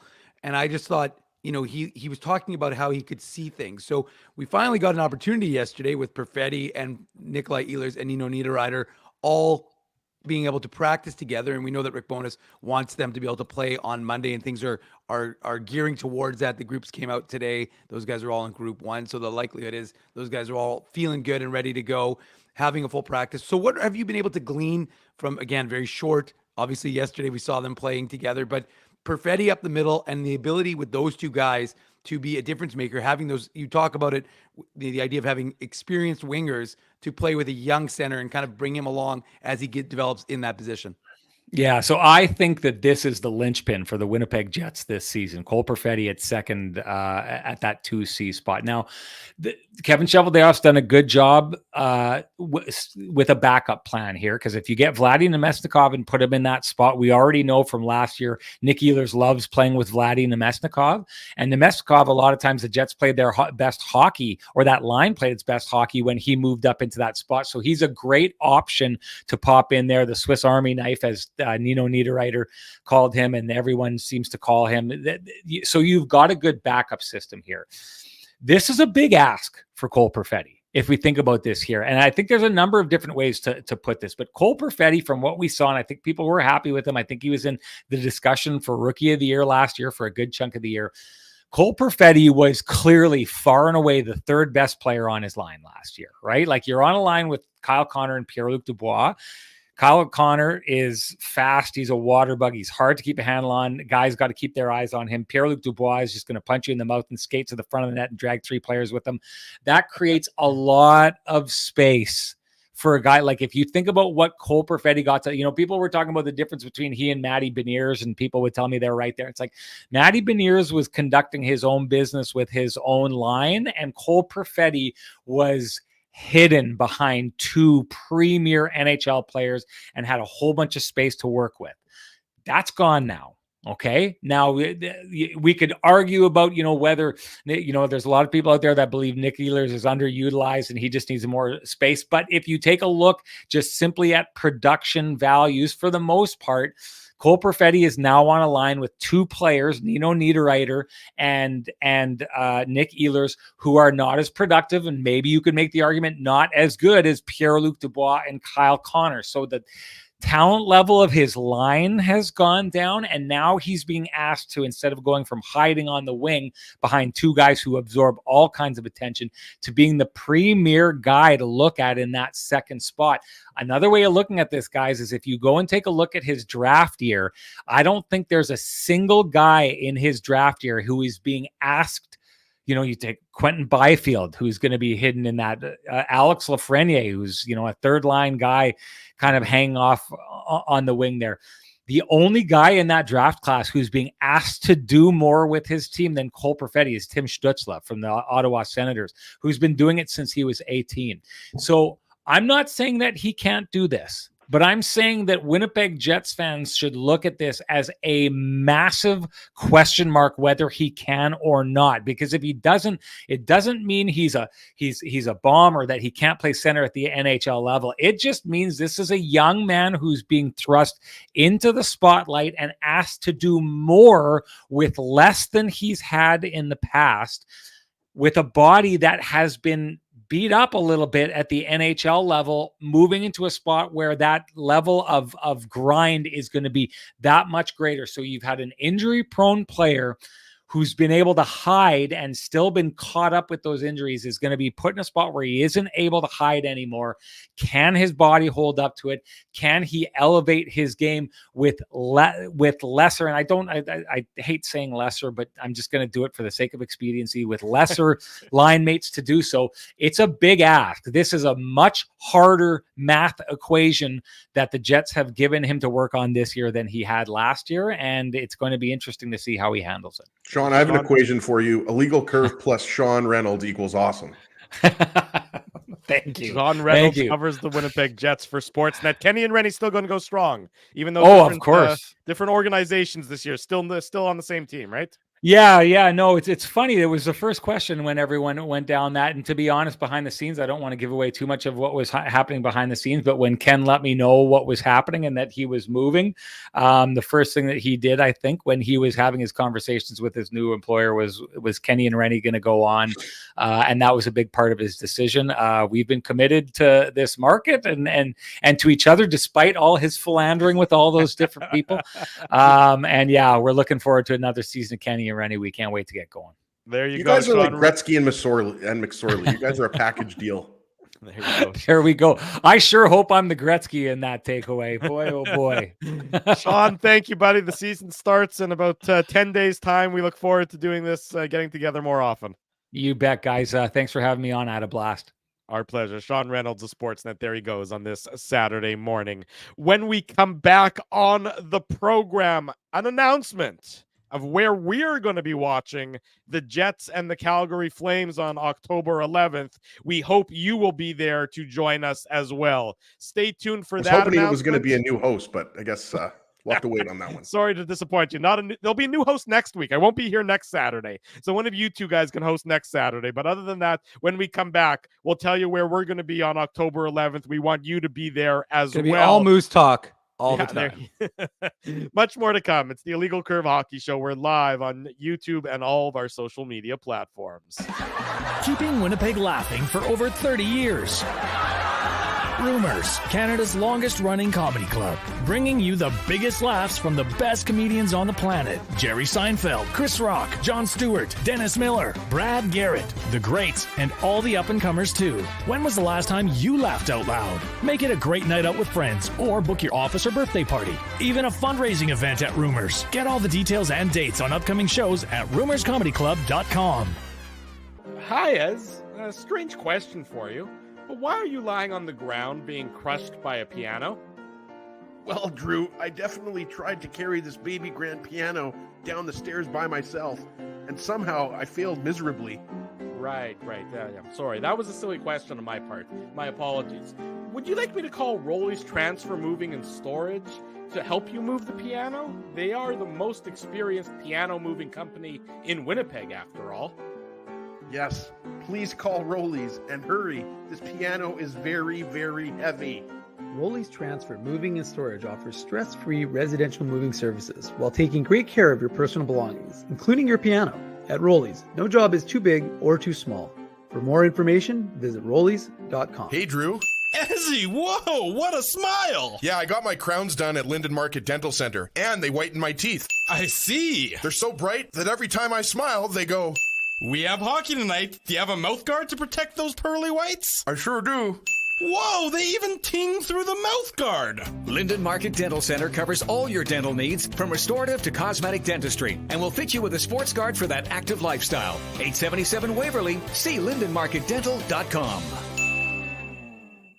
Kids eat free all September long at Boston Pizza. That's right. For the month of September, kids eat free with minimum purchase. All this for, what's that word again? Yeah, free. Boston Pizza. Hurry in.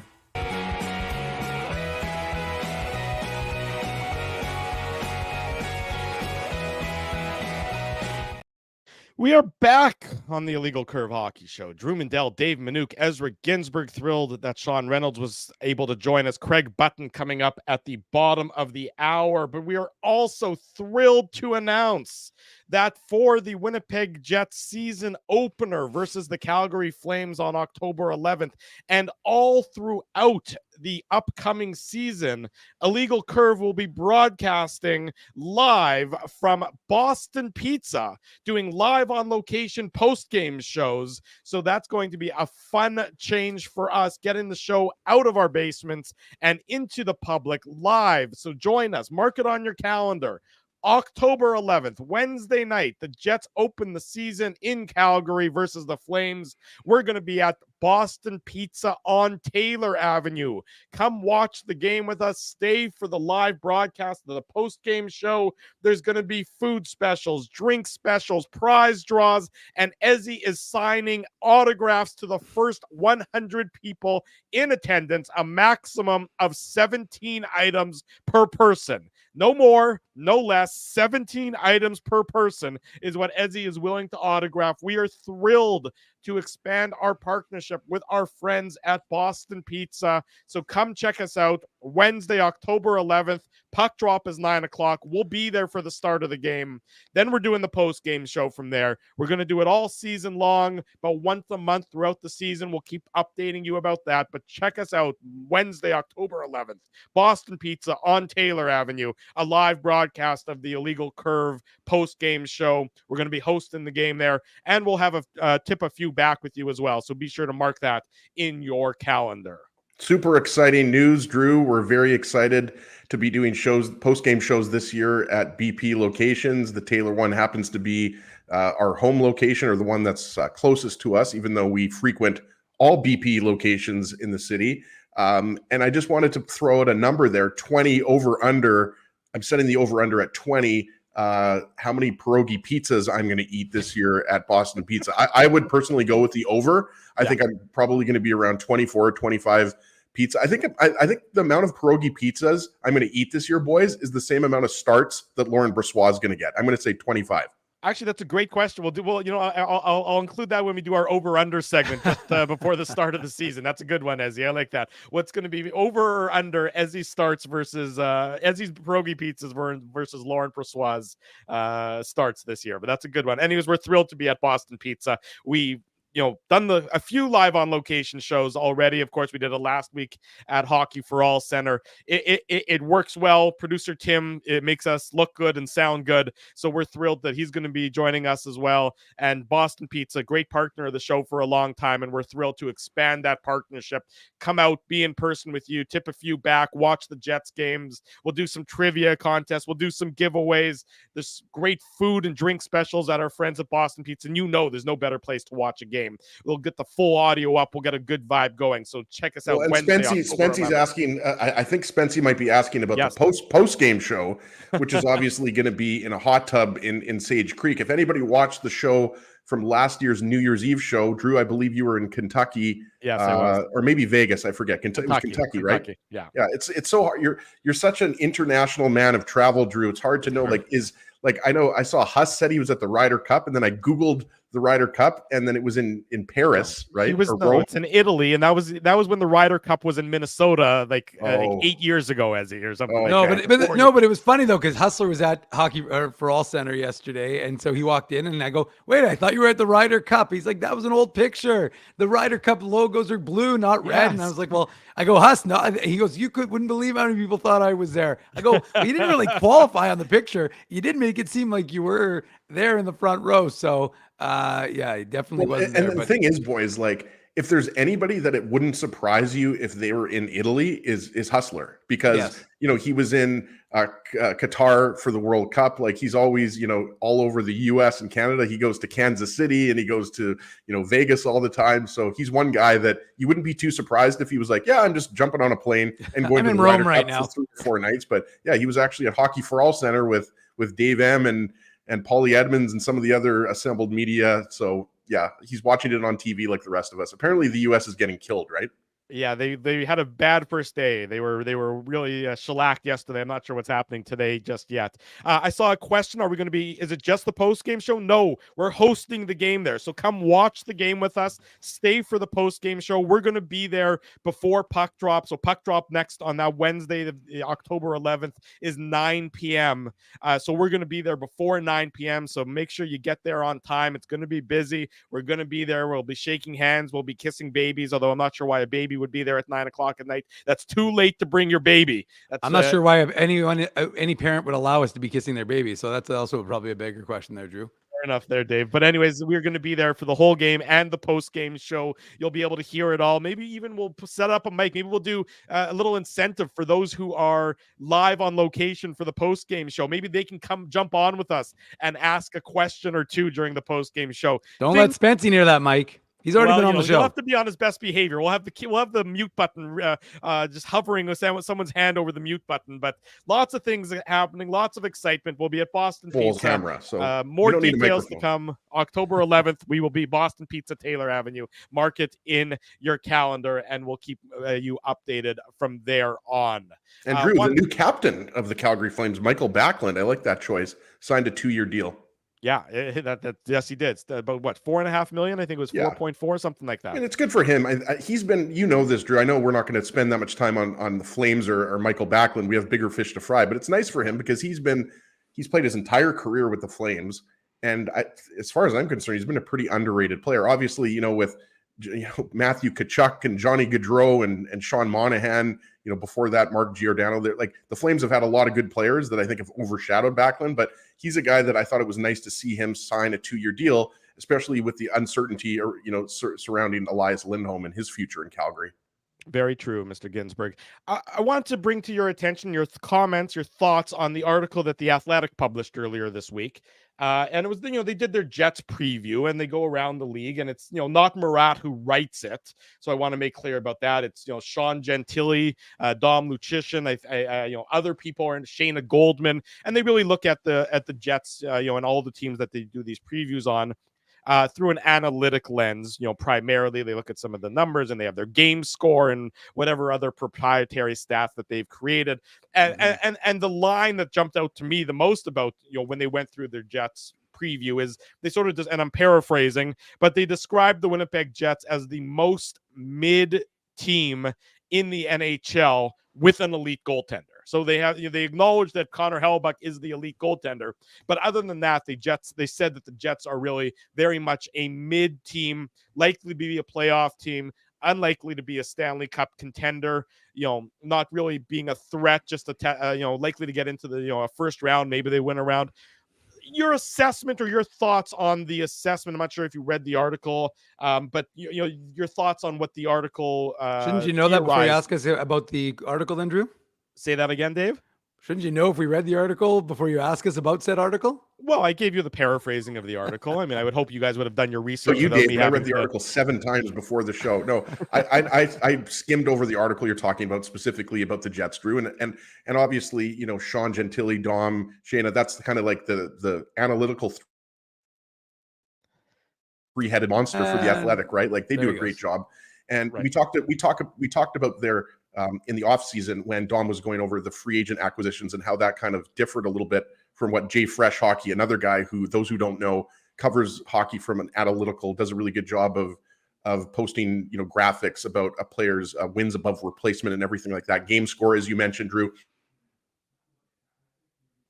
Not sure about this new computer Ginsburg bought, Dave. It seems to freeze up a lot on him. I think you bought it. Buy this new computer from there, Mr. Ginsburg. It seems to be a little glitchy on there. It seems fine, but look, going back to what you were asking about the Jets this year. Obviously, this is the time of year for predictions, right? Everybody's trying to predict who's going to make the playoffs and what's going to happen, and the preseason isn't even over yet. And I think what we've kind of all agreed on is, that first off, the Central Division is not the best division in the NHL. It's arguably, the third or fourth best division in the NHL, or second worst if you want to look at it like that, right? Or worst. But I think that, right now I look at that division and I say for the Jets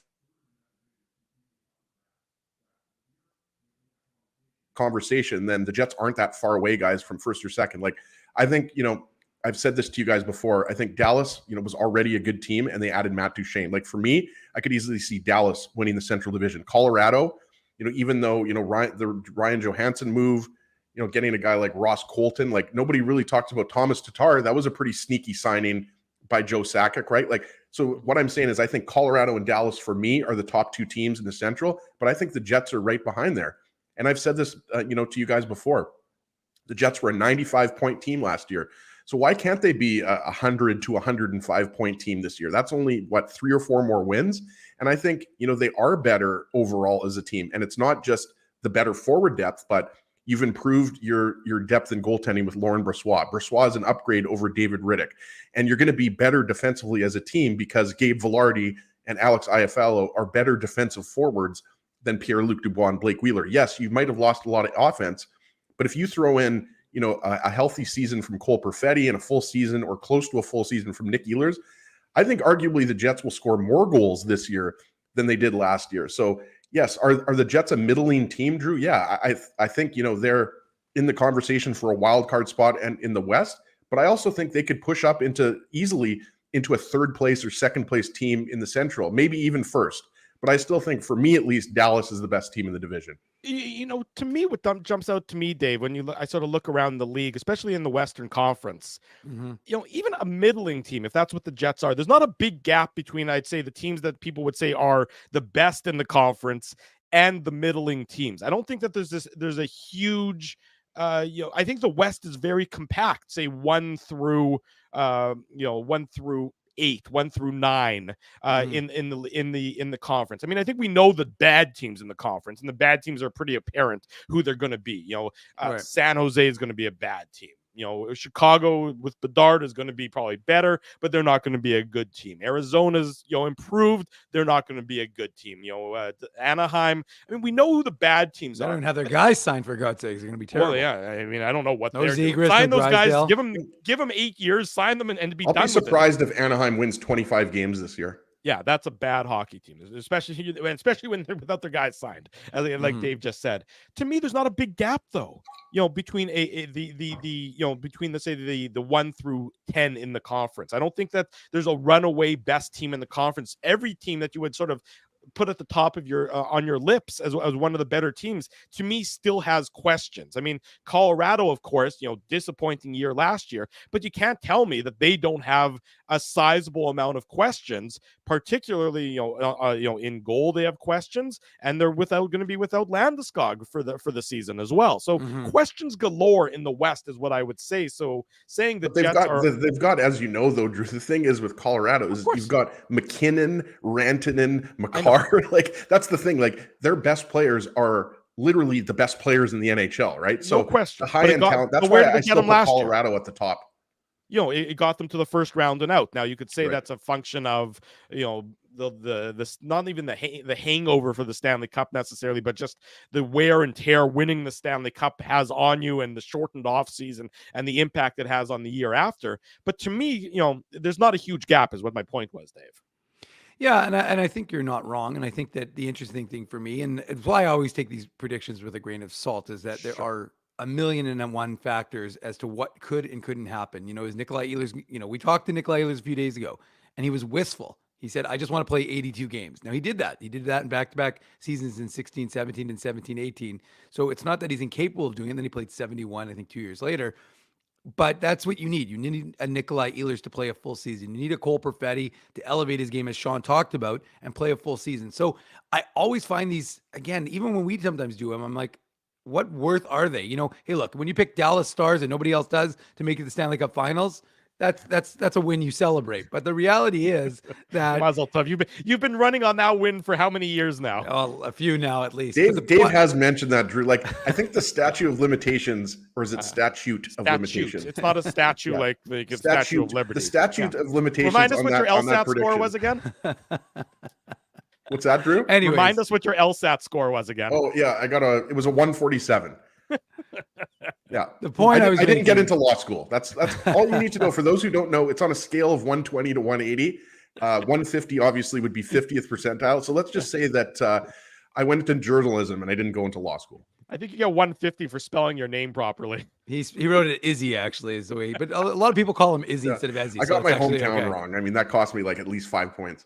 Yeah. So look, I just think that it's the reason why we watch hockey every night. It's the reason why we do 82 post games. It's the reason why I just find that these bold predictions, and look, a lot of times their assessments could be close, but the fact is that you got to take everything with a grain of salt, because there are so many question marks that come into every team's, not just the Jets, every team's start of a season. Hope springs eternal for all 32 teams, or for most of the 32 teams, as you've touched on, Drew, in terms of parity.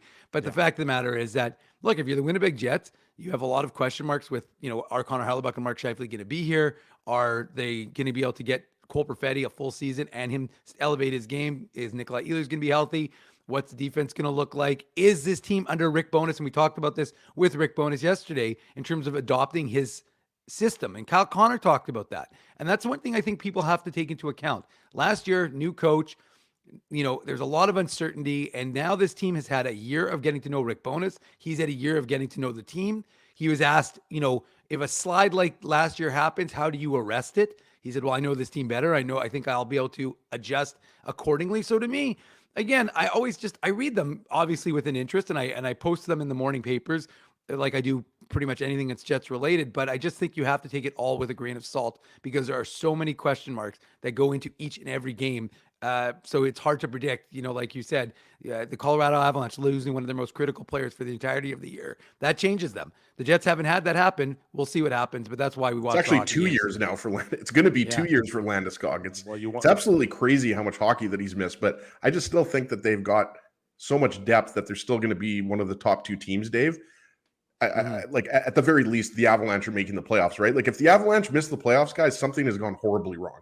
Well, you know what? How about Tampa Bay? We'll talk about it with Craig Button on the other end of the break. All of a sudden, Tampa Bay is going about it. They think they're perfectly fine. Boom. Vasilevsky out for the first 3 months of the season. Talk about that kind of impact. They're going to sign Yara Halak. It's all good. There you go. When we come back, Craig Button, TSN Director of Scouting, one of our favorites, set to join us. We'll talk to him about the Jets training camp. We'll talk to him about the exhibition season. We'll talk to him about everything going around the NHL. Stay with us Saturday morning. It's the Illegal Curve Hockey Show. Keeping Winnipeg laughing for over 30 years. Rumors, Canada's longest-running comedy club, bringing you the biggest laughs from the best comedians on the planet. Jerry Seinfeld, Chris Rock, Jon Stewart, Dennis Miller, Brad Garrett, the greats, and all the up-and-comers too. When was the last time you laughed out loud? Make it a great night out with friends, or book your office or birthday party. Even a fundraising event at Rumors. Get all the details and dates on upcoming shows at rumorscomedyclub.com. Hi, Ez. A strange question for you. But why are you lying on the ground being crushed by a piano?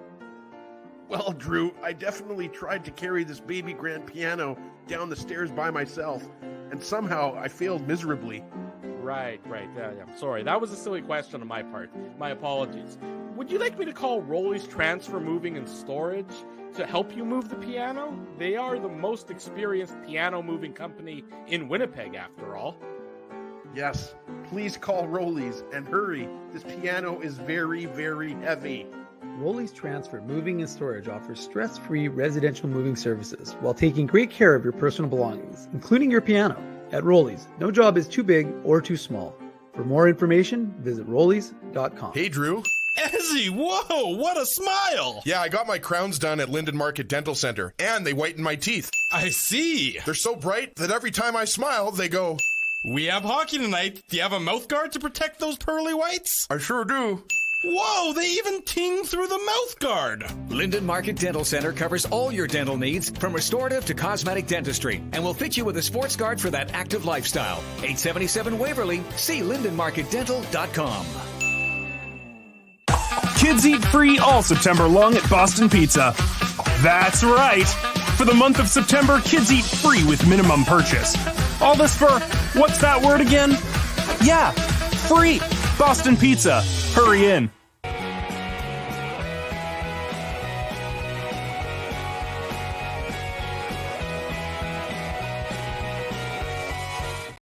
Bottom of the hour. Welcome back to the Illegal Curve Hockey Show. Drew Mindell, Dave Minuk, Ezra Ginsburg, Craig Button scheduled to join us. Hopefully he'll be with us momentarily. I'm sure Ezra will be doing his texting work to see if Craig is able to indeed jump on with us as originally scheduled. So as we've been talking about, of course, the Illegal Curve post-game show set to return live on location for that first one, Wednesday, October 11th. And then Make sure you're subscribing, Drew.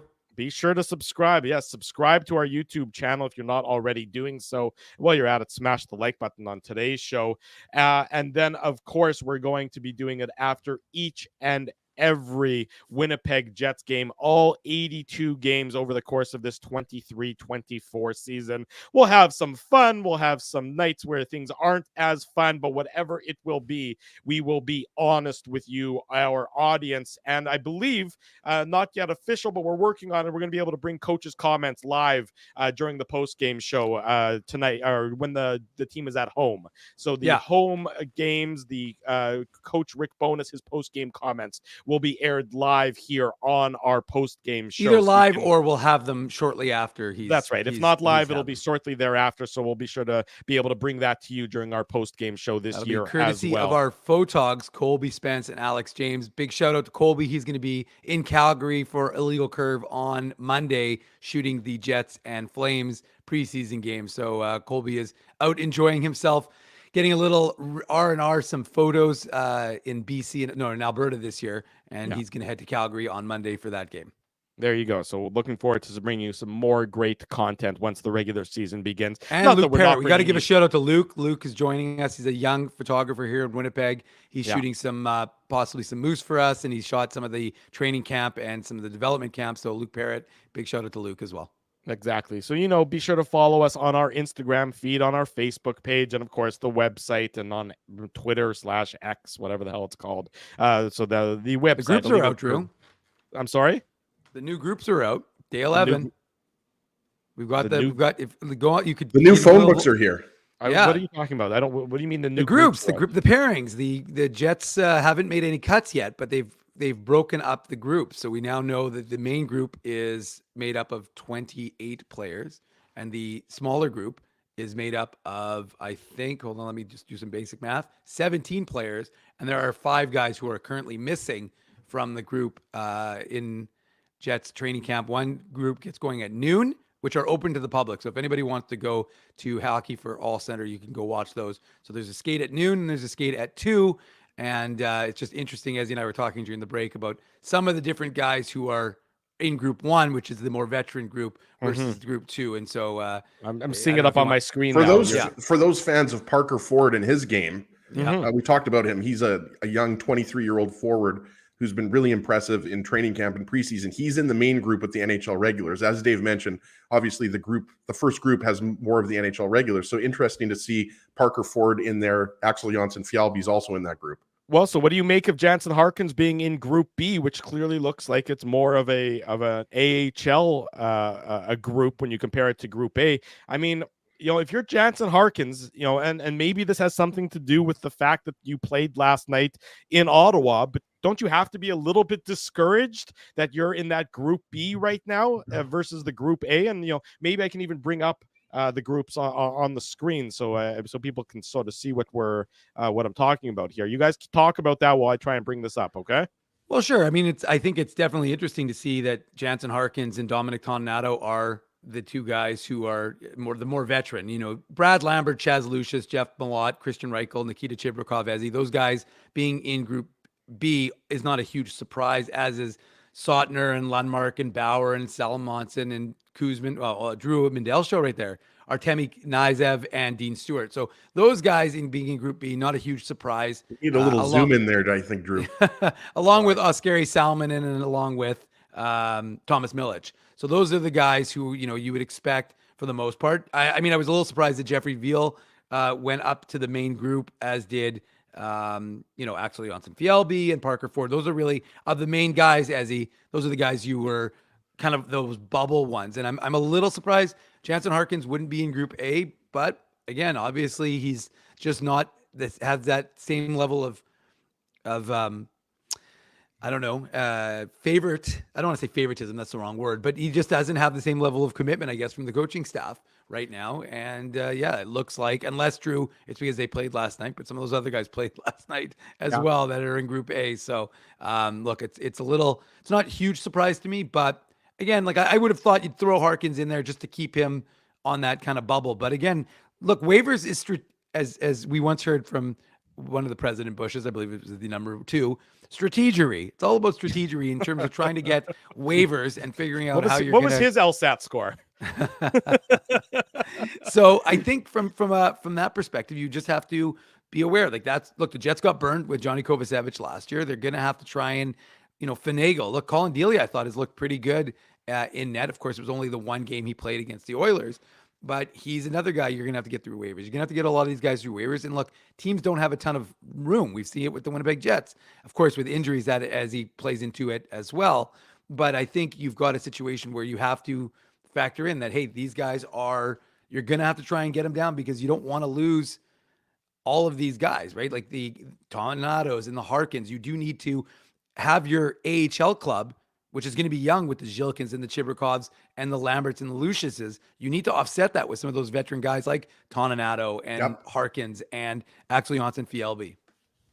And I agree with Dave, Drew, in terms of, I think, it's discouraging that not only that, Harkins is in that group, but I think it's discouraging for Harkins that he didn't play a full year in the NHL last year and had to spend a significant amount of time in the AHL, right? So it doesn't mean, that 100%, sure that Harkins won't make, but I already thought that he was on the cusp. Like for me, going into training camp, it was between David Gustafsson and Axel Jonsson-Fjällby. Now, Parker Ford has looked really impressive. We talked about that during the first hour with Sean Reynolds. Like he's been really impressive, but to me, you want to see more from him at the American Hockey League level.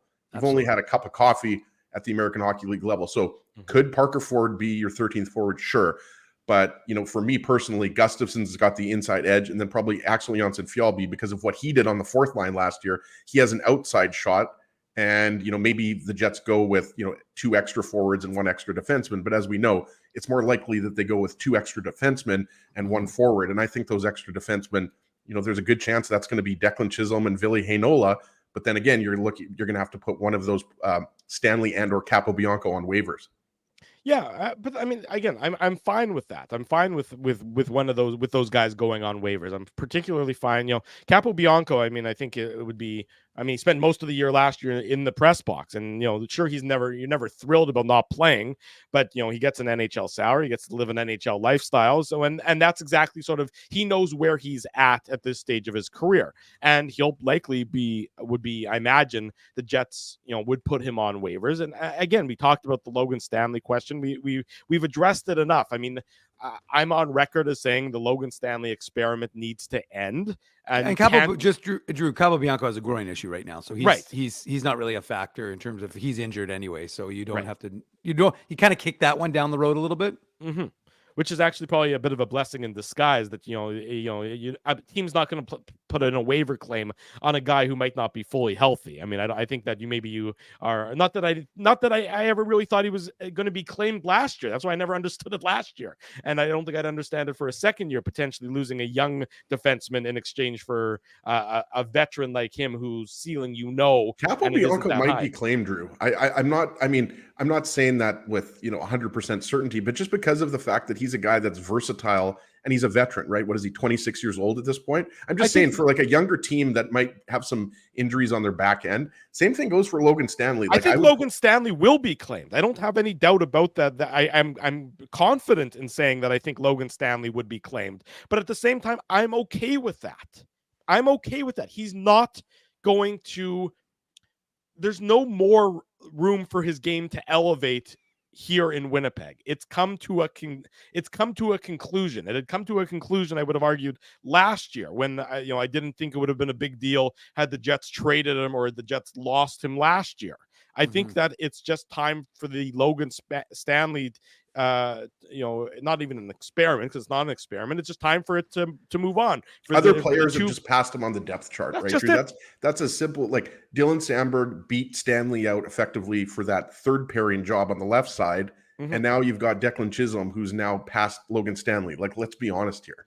And nothing that has happened in this training camp would say that Logan Stanley has managed to elevate his game beyond any of those players that he's in a battle with. I mean, when you look at the performance in training camp and the performance in the preseason games, he's been outplayed by Heinola and he's been outplayed by Declan Chisholm. I mean, I don't know how anyone can argue contrary to that, and that's fine. So he goes somewhere else and maybe he gets a fresh start and maybe he's able to find his game, or maybe he's able to elevate his game, or maybe he just is able to play NHL games on a weaker team, and good for him if that happens. But for the Winnipeg Jets, a team that has designs on being a playoff team and a team that, is not rebuilding as we've been told and has no interest in a rebuild, well, Logan Stanley is not going to be a key factor in the organization anymore. I just don't see it, Dave. No, I mean, I'm not here to be the Logan Stanley defender, because I think that he's had the opportunity to defend himself. So, I mean, we'll see what happens as training camp proceeds. That's welcome to the program. Our very good friend from TSN, Craig Button, joins us on the show. Craig, good morning. How are things? How was your summer? My summer was good. Sorry, I did an update on my computer and I had to wait for it to finish. So I apologize. That's exactly. I bought a new computer and then all of a sudden it went into the updates. I'm not sure if you just recently purchased a new laptop, but so I was about 7 minutes late for the show. So I think me and you have a lot to relate to on this Saturday morning. Yeah, no, it was an update on the computer, the new operating system. And, I clicked it an hour ago. But it takes. I didn't think it would take that long, and just about 9:25, it said 11 minutes to go, and I'm going, oh no! I should have sent you a note, Ezra. I'm sorry. No, it's all good. We always appreciate you coming on, Craig. Technical difficulties happen all the time, so we're just glad that we have you on. Always at an inopportune time, those updates. There's no question about it. Craig, thrilled to have you join us this morning. Obviously, we've spent most of the show, most of all of our shows, discussing the Winnipeg Jets and training camp. I want your perspective. I mean, as a former member of front offices throughout the league, Kevin Cheveldayoff is faced with both the Connor Hellebuyck question and the Mark Scheifele question. And he's going to be faced with that question all the way up until the trade deadline comes and goes, if those players aren't dealt before then. Sort of walk us through what a front office is experiencing when they have something like this going on. Two marquee players in their last year of their contract, a team that has aspirations still of being a playoff team, if not more. So walk us through the machinations in a front office right now. And Drew, you talk about aspirations. I think that's a really good word to use as a launching point here, because it's the aspirations of the Winnipeg Jets as an organization, Kevin and Rick Bowness et al. It's also the aspirations of Connor Hellebuyck and Mark Scheifele to put their best foot forward to get the best contract they possibly can going into potentially unrestricted free agency next summer, when there's going to be a lot more money in the system. It's the aspirations of a team that wants to show they're much better than the one that finished. And, there's some players that aren't there any longer, but there's players that are there that, quite frankly, they weren't happy about the way it finished. So all those things, dovetail together. And so you're managing them. And so aspirations, that's a good thing to have. It's a good thing to have as a hockey club. It really is. No, and it is. And as you point out, there's good players here. There's good players in Winnipeg. And I think everybody knows that. Kevin knows that. So now as we go through the season, and you start out the season, everybody knows that Connor is a top goalie and Mark Scheifele is a top center. And what you want to do is okay, where are we at as a team? Okay, I don't think there's any question that Mark and Connor are going to perform at a high level, but now you want to see what they are with the team, and that's going to be instructive into November, into December, into January. Let's not forget, right near the end of January last year, this was a team that was right near the top, if not at the top of the Western Conference. So what happens if they're in the same spot at the end of January? Look, what does Kevin Cheveldayoff do? What do the Winnipeg Jets do? Both those players may not be signed. So do we trade them? There's going to be interest in them near the deadline. So that to me is where the pressure point comes. Kevin has shown that he's very patient, and that he's not going to rush things. He might be accused at times of being too patient. But at the same time, I think it serves him well. I think it'll serve him well here to understand, okay, what does the Western Conference look like? Number two, number one, what does our team look like and what are we capable of? Would there be anything wrong with saying our team's good enough to compete and we're going to go all in knowing that we might lose both those guys?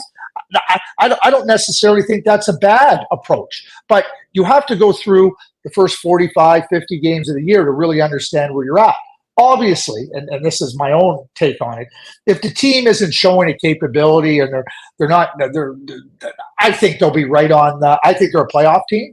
But let's say they're not showing a capability. I think it becomes a lot easier understanding from Kevin's point of view, from a management point of view. Okay, what do we have to explore here? Because if you're not good enough with Connor Hellebuck and Mark Scheifele, then nothing really you can do is going to make it better. So now I think that's where you really have to take a really measured, strong approach to do it. And look at what Kevin did with Pierre-Luc Dubois. Each of those players that he acquired, Vilardi, Kupari, IFL, individually they're not as good as Pierre-Luc Dubois, but collectively, the three of them, I think, make the Jets a better team. And ultimately, that's what you're trying to do. Everybody says, "Oh, who won the trade?" Well, when you're making trades, you're trying to improve your team. I think the Jets. Pierre-Luc Dubois is a really good player, but I think the Jets are a better team with getting three players like that for one, even though the one is individually better than any of the three individually. Yeah, I agree, Craig. And it doesn't seem like that long ago we had you on the show back in 2020 talking about the Jets drafting Cole Perfetti 10th overall. And obviously, Perfetti, speaking of aspirations, the Jets have aspirations, Perfetti as the 2C, right? Playing on a line with Nino Niederreiter and Nick Ehlers. Nick Ehlers had neck spasms. Perfetti had the injury scare, but he was back in full contact jersey. He's going to be okay. What are your expectations for Perfetti? Because obviously, he missed about 30 games last year and, was having a really good, first 50 games of the year. But what are you expecting out of him in that 2C role? Because I think, you would agree, all the skill, the vision is there and, everything is trending upward. What I would say with respect to that is that you're looking now at a player that's older, more mature, understands it. I also believe that when you look at where Cole is in the lineup, he's got Adam Lowry backing him. He's got Mark Scheifele in front of him. That gives Rick Bowness a real opportunity to not put Cole into situations that might be a little bit still beyond him. And I think that it's almost ideal if you're going to, he's played center in junior. He's been a very creative player. We know that he's skilled. I think the situation also sets him up for success. So, he's creative. He's skilled. He's got a lot of confidence in his game. Hopefully that the hit he took the other night in the game versus the Calgary Flames is one that, isn't anything lingering. I hope it isn't. I'm not going to be a doctor and try to, but I think he's set up nicely where he's placed in the lineup. And I think that can really help Cole settle in, might not be the right word, but be productive and show his capabilities as the 2C.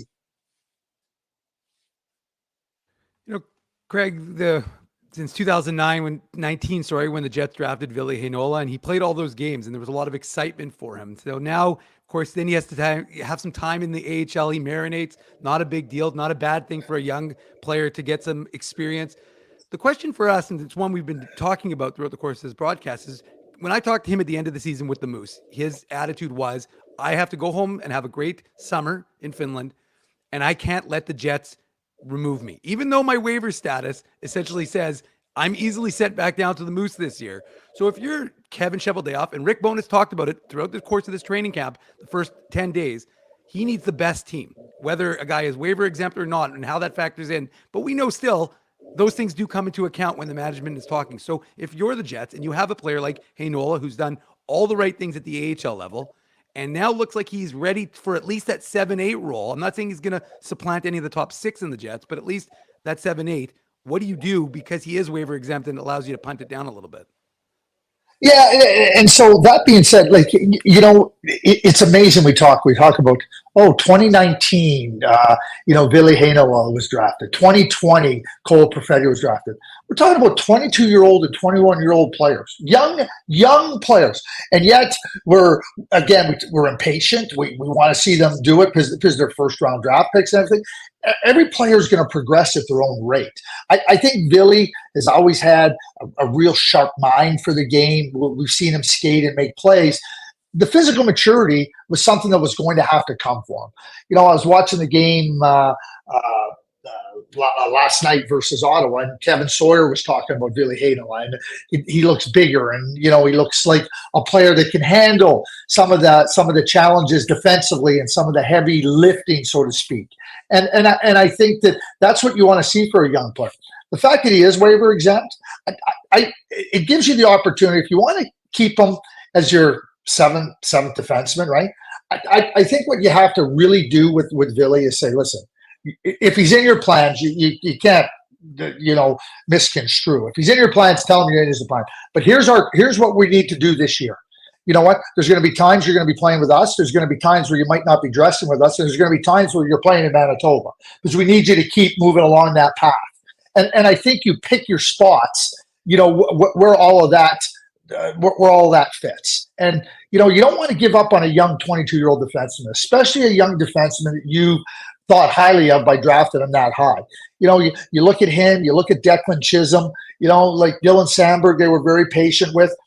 There's going to be a turnover here with the Winnipeg Jets blue line in the next 12 to 18 months. There just is. It's just that's the way it's going to happen. So if you don't have players that are ready, you can take a player and plug them in there, but you want players that are ready to do that. So I think, like I talk about Ville, I talk about Declan. I think it's an important year for them and the Jets, like, to keep moving on if you believe in them. And I don't have any reason to believe that they don't believe in them. They've shown a lot of patience with all of their players over the course of time. Craig Button is our guest on the Illegal Curve Hockey Show. You know Craig from his great analysis that he provides on TSN all throughout the season. Craig, the Jets open the regular season in Calgary on October 11th. You look at the Jets, you look at the Flames, two teams with a fair bit of upheaval this offseason and a lot of lingering questions, a lot of contracts. We've talked about it from the Jets' perspective. Which team do you think is in a better position, the Jets or the Flames, moving into this season? Yeah, you know what I would say, and you might accuse me of ducking the question. They both have new captains. The Jets were in the playoffs last year, and I save for 21 games during the regular season, it was a very good team in Winnipeg, and they went through that dip of 21 games, and it led to lots of questions. We know what happened after they won game one versus the Vegas Golden Knights, and what the feelings were. Well, Kevin made some changes, and again, I talk about aspirations. The aspirations for the Calgary Flames, I think, are exactly the same as the Winnipeg Jets. The Jets want to show that they're more of the team that they were for 3/4 of the season. The Flames want to show that they were much better than a team that missed the playoffs.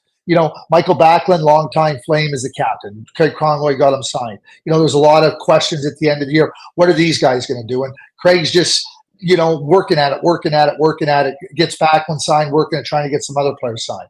But the Flames are in a tough division. They got Edmonton up north of them. They got LA. They got Vegas. They got Seattle. That's a tough division. I don't think the Jets are in as tough a division. I just, I think the Nashville Predators are down. We know where the Chicago Blackhawks are. Dallas is a good team. I mean, I think the Colorado Avalanche will be interesting to see how they rebound. But I think the Jets, are in a good spot. I think they're both playoff teams. I think the Winnipeg Jets and the Calgary Flames are both playoff teams. And there could be 5 teams, from the Pacific Division make the playoffs. Then you ask yourself, well, who's out? Is Colorado out? Is Dallas out? Is Minnesota out? Is Winnipeg out? That's where I kind of get to where the math is at. 9, I see 9 really good teams in the West. 9 really good teams. One of them's not going to make it. But I don't see the Jets and the Flames being in, I just don't see them being in that spot. I think the Flames are going to make the playoffs as well, Craig, and I think the Jets are going to make the playoffs. So I agree with you 100%. Just like our computer's going into Windows update mode, I think we're on the same page on that one. I wanted to ask you about Gabe Vilardi. You mentioned Gabe earlier, obviously, is the centerpiece in the Pierre-Luc Dubois trade, and he's on the right wing alongside Mark Scheifele and Kyle Connor. And there always is the chance that Nick Ehlers elevates to that first line role. But there's always it's funny because we have you on the draft. I think we've had you on the draft every single year since the Jets came back, and we always talk about is a guy better suited to be on the wing at the NHL level. That came up with Cole Perfetti. Gabe Vilardi obviously played center in the OHL, played a little bit of center at the Kings, but also played on the wing. Like, it's just preseason, but boy, Connor, Scheifele, and Vilardi have looked really good on that top line, and it looks like at least for the short term, Vilardi is going to be a great fit playing on Mark Scheifele's wing there. I don't have any question about it. Gabe was an excellent junior player. Had some back issues, injury problems as he turned pro, missed significant time. And when you miss significant time, that's development time. And certainly that set Gabe back a little bit. Being healthy, and you see what he did. You saw what he did last year in Los Angeles. He's big, he's weighty, he's got great vision, he's got excellent hands, and those hands in tight. And when you have really good offensive players, Kyle Connor and Mark Scheifele certainly qualify as high-end offense. Somebody that can get the puck into their hands, somebody that can do good things with the puck and think the game at their level. I think that's the makings of a really strong line. And because Gabe is so good with his weight, he's a heavy player below the dots, in and around the net. He really makes life difficult for defenders and opponents. And I think he adds a really nice element. Just as we talked about Gabe, and I'm just going to extend this just quickly, is that, you look at Gabe, you look at Alex Iafallo, you look at Rasmus Kvartey. They're all big, they're all weighty, and they all can skate. That's what makes you a better team. Listen, we know that the NHL playoffs are vastly different than the NHL regular season. If you're not big and heavy and hard on the blue line and on the walls come playoff time, you ain't winning. You ain't winning. And that's a fact, and that ain't changing. And that's why I'm so bullish on the three additions. And Rasmus is going to play deeper down the lineup. Alex can swing up and down. You just talked about where Gabe fits, but they're harder to play against. I think the Jets will be harder to play against and put pressure on opponents' defenses and be able to play more time in the offensive zone, which alleviates some of the pressure on your own blue line. Yeah, Craig, you're right. And I was watching Rasmus, and I didn't really know much about him, but I've been watching him the last 10 days at Hockey for All Center, and he's a much bigger, stronger guy. You watch him go to the front of the net, and Rick Bowness has talked about the fact that he's a guy that didn't get a lot of opportunity in LA. He's going to get that opportunity here in Winnipeg. But the guy I want to ask you about is a guy who's a local to you, is Adam Lowry being selected as the captain for the Winnipeg Jets. Now, we know they couldn't have gone wrong had they gone with two Albertans, either in Josh Morrissey or in Adam Lowry. They settle on Adam Lowry, but what are your thoughts on Lowry being named the captain of the Winnipeg Jets? Well, I mean, I think it's fitting. I think it's fitting for the Jets. I think the C fits Adam. I think the way Adam plays.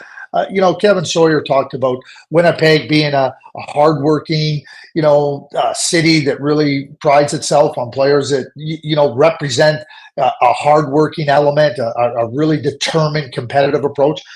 Josh does too.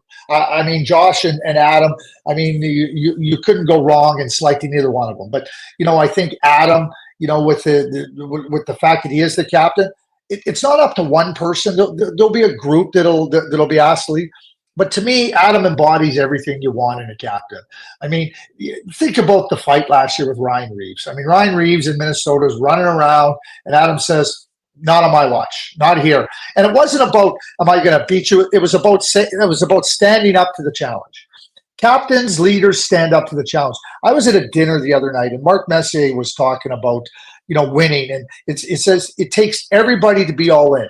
And he said, when you're part of a good team, it's about the commitment to each other. It's about not letting each other down. It's about saying, I'm going to do my part as hard as it may be, as difficult as it may be, because I got to look those guys in the eye. I got to live in that room with those guys, and I don't want anybody to doubt my commitment. Nobody doubts Adam Lowry's commitment. Everybody knows that when the puck drops, Adam's all in to win. And he shows it in many different ways. It's not just, I use that example, Ryan Reeves. He's a smart player, a great penalty killer. He'll add offense, but the type of player, when you talk about somebody that you want to embody the spirit and the type of team you want to be, I think Adam does exactly that. Adam Lowry embodies everything the Winnipeg Jets were looking for in a captain. Craig Button embodies everything Illegal Curve is looking for in a guest. So good parallels between the two of you. Craig, appreciate your time and insight this morning. We'll get together again real soon. Season starts in a mere 10 days away. It's going to be a great one, and we look forward to spending it with you all season long. And I look forward to spending it with you guys as well. Always a pleasure to join your show and to spend some time with you. Thanks, Craig. Be well this weekend. We'll do it again real soon. Thank you. There Take he goes, care. Craig Button joining us this morning on the Illegal Curve Hockey Show. 2 hours flew by, even though we started a few minutes late. It just flew by in a blink of an eye, because you know. Still have 3 minutes, Drew, if you want to See, do Craig had computer problems as well, Drew. You're always giving me a hard time. I mean, it's not just me. I mean, we live in this technological world. We're all basically, slaves to our computers and our phones. So, but let's just say that next weekend I will make sure that the internet is fine. I might come to Dave's house 2 hours early, just to make sure that doesn't happen. Yeah, well, that's. I think, in fact, while Dave's asleep, you should just stand over his bed and stare at him until he wakes up. That before. Yeah, I know. He probably has. That's one of my favorite comments, by the way, was when Drew announced that we're doing the season opener. By the perfect timing for Ezzy's mic. Perfect timing for his mic to cut out yet again. For me, it sounds fine. So Wednesday, October 11th, we'll be at BP Taylor for the Jets Flames season opener. But I don't know how long ago it was. One of my favorite comments of today's show was when someone said that Drew and I are obviously being kicked out of our basements. That was pretty funny. That's true. Every now and then we get to remove ourselves from the basement. Next weekend I'll be removed from the basement, so I'll leave you guys the show in your good hands next weekend. Atlanta, that's where you're going, Drew. I am going to Atlanta. You're right. I'm going to go. Aren't you doing research on the Thrashers? Thrashers and Flames. We were talking about the Jets and the Flames, so I'm going to go do research on the Atlanta Thrashers, the Atlanta Flames, the Atlanta Braves, the Kentucky Wildcats, the Georgia Bulldogs, the Houston Texans, and the Atlanta Falcons. That's what I'm going to be doing research on next weekend. So you guys will be everyone will be in good hands with you two running the show, and I look forward to rejoining you guys for the start of the season on Wednesday, October 11th. We'll have some fun stuff to unveil. Yes, start of the season when everything gets when we renew, when we get everything ready to roll. There'll be some new changes here on a little site called, well, not a site, sorry, a little show called Illegal Curve Hockey. Yeah. Exactly. And of course, the big change, October 11th, the first game live at Boston Pizza on Taylor Avenue. Illegal Curve watch party, and stay for the Illegal Curve post-game show. So join us for the Jets and the Flames. Stay for the post-game show. All sorts of fun and games coming your way. Does that mean that everybody, you said it's a watch party, does that mean everyone has to wear a watch? If they want, that wasn't really what I meant. I meant they'll be watching with their eyes the television screens. I'm not a watch guy. I don't know if are you guys watch guys? I don't wear a watch. I don't wear a watch, Drew, but I do have the old Timex Iron Man in my drawer at home. So maybe I'll pull out the old Timex Iron Man for that game. I always wanted one of those calculator watches back in the day. Both of my kids for their birthdays requested stepwatches. So, because that's perfectly normal things for 8 and 6 year olds to wear. So now I get like minute by minute updates from both of my children as to how many steps they've taken in the course of a day. So, and then Drew pulls out his pocket watch that he purchased in 1929. No, I walk around with Tim's grandfather clock at all times, but that thing does not take steps. It does not keep track of the number of steps that it takes. It's really frustrating. My buddy had one of those ones that you could change the channel. So we'd be at the University College at the University of Manitoba, and he would just go and he could randomly he'd be like, "What kind of TV is that?" And he'd change the channel. I did not know that was a watch thing that could happen. I need to know more about that. There you go. There you go, Dave M. I did not know that technology ever existed, but good to know nonetheless. Big thanks to Sean Reynolds. Big thanks to Craig Button. Big thanks to all of you for joining us this morning on the Illegal Curve Hockey Show. If you haven't already done so, smash the like button, subscribe to the YouTube channel. That's your responsibility. That's what makes sure that everyone meets back here for the Illegal Curve Hockey Show and, of course, the Illegal Curve post-game show. Big thank you to all the sponsors of Illegal Curve who make make the post-game show, the Saturday show, the website a possibility. Our friends at Rumors Restaurant and Comedy Club, Frosty Winnipeg, has it up on the screen. He's got to update his list, though.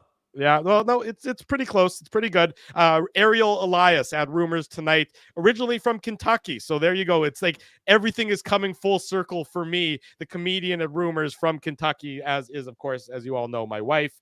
Linden Market Dental Center, Zappia Group Realty, Betway, Tough Duck, Boston Pizza, Seagram's, Rolly's Transfer, and Grid Park. Support these fine businesses because of their continued support of Illegal Curve Hockey.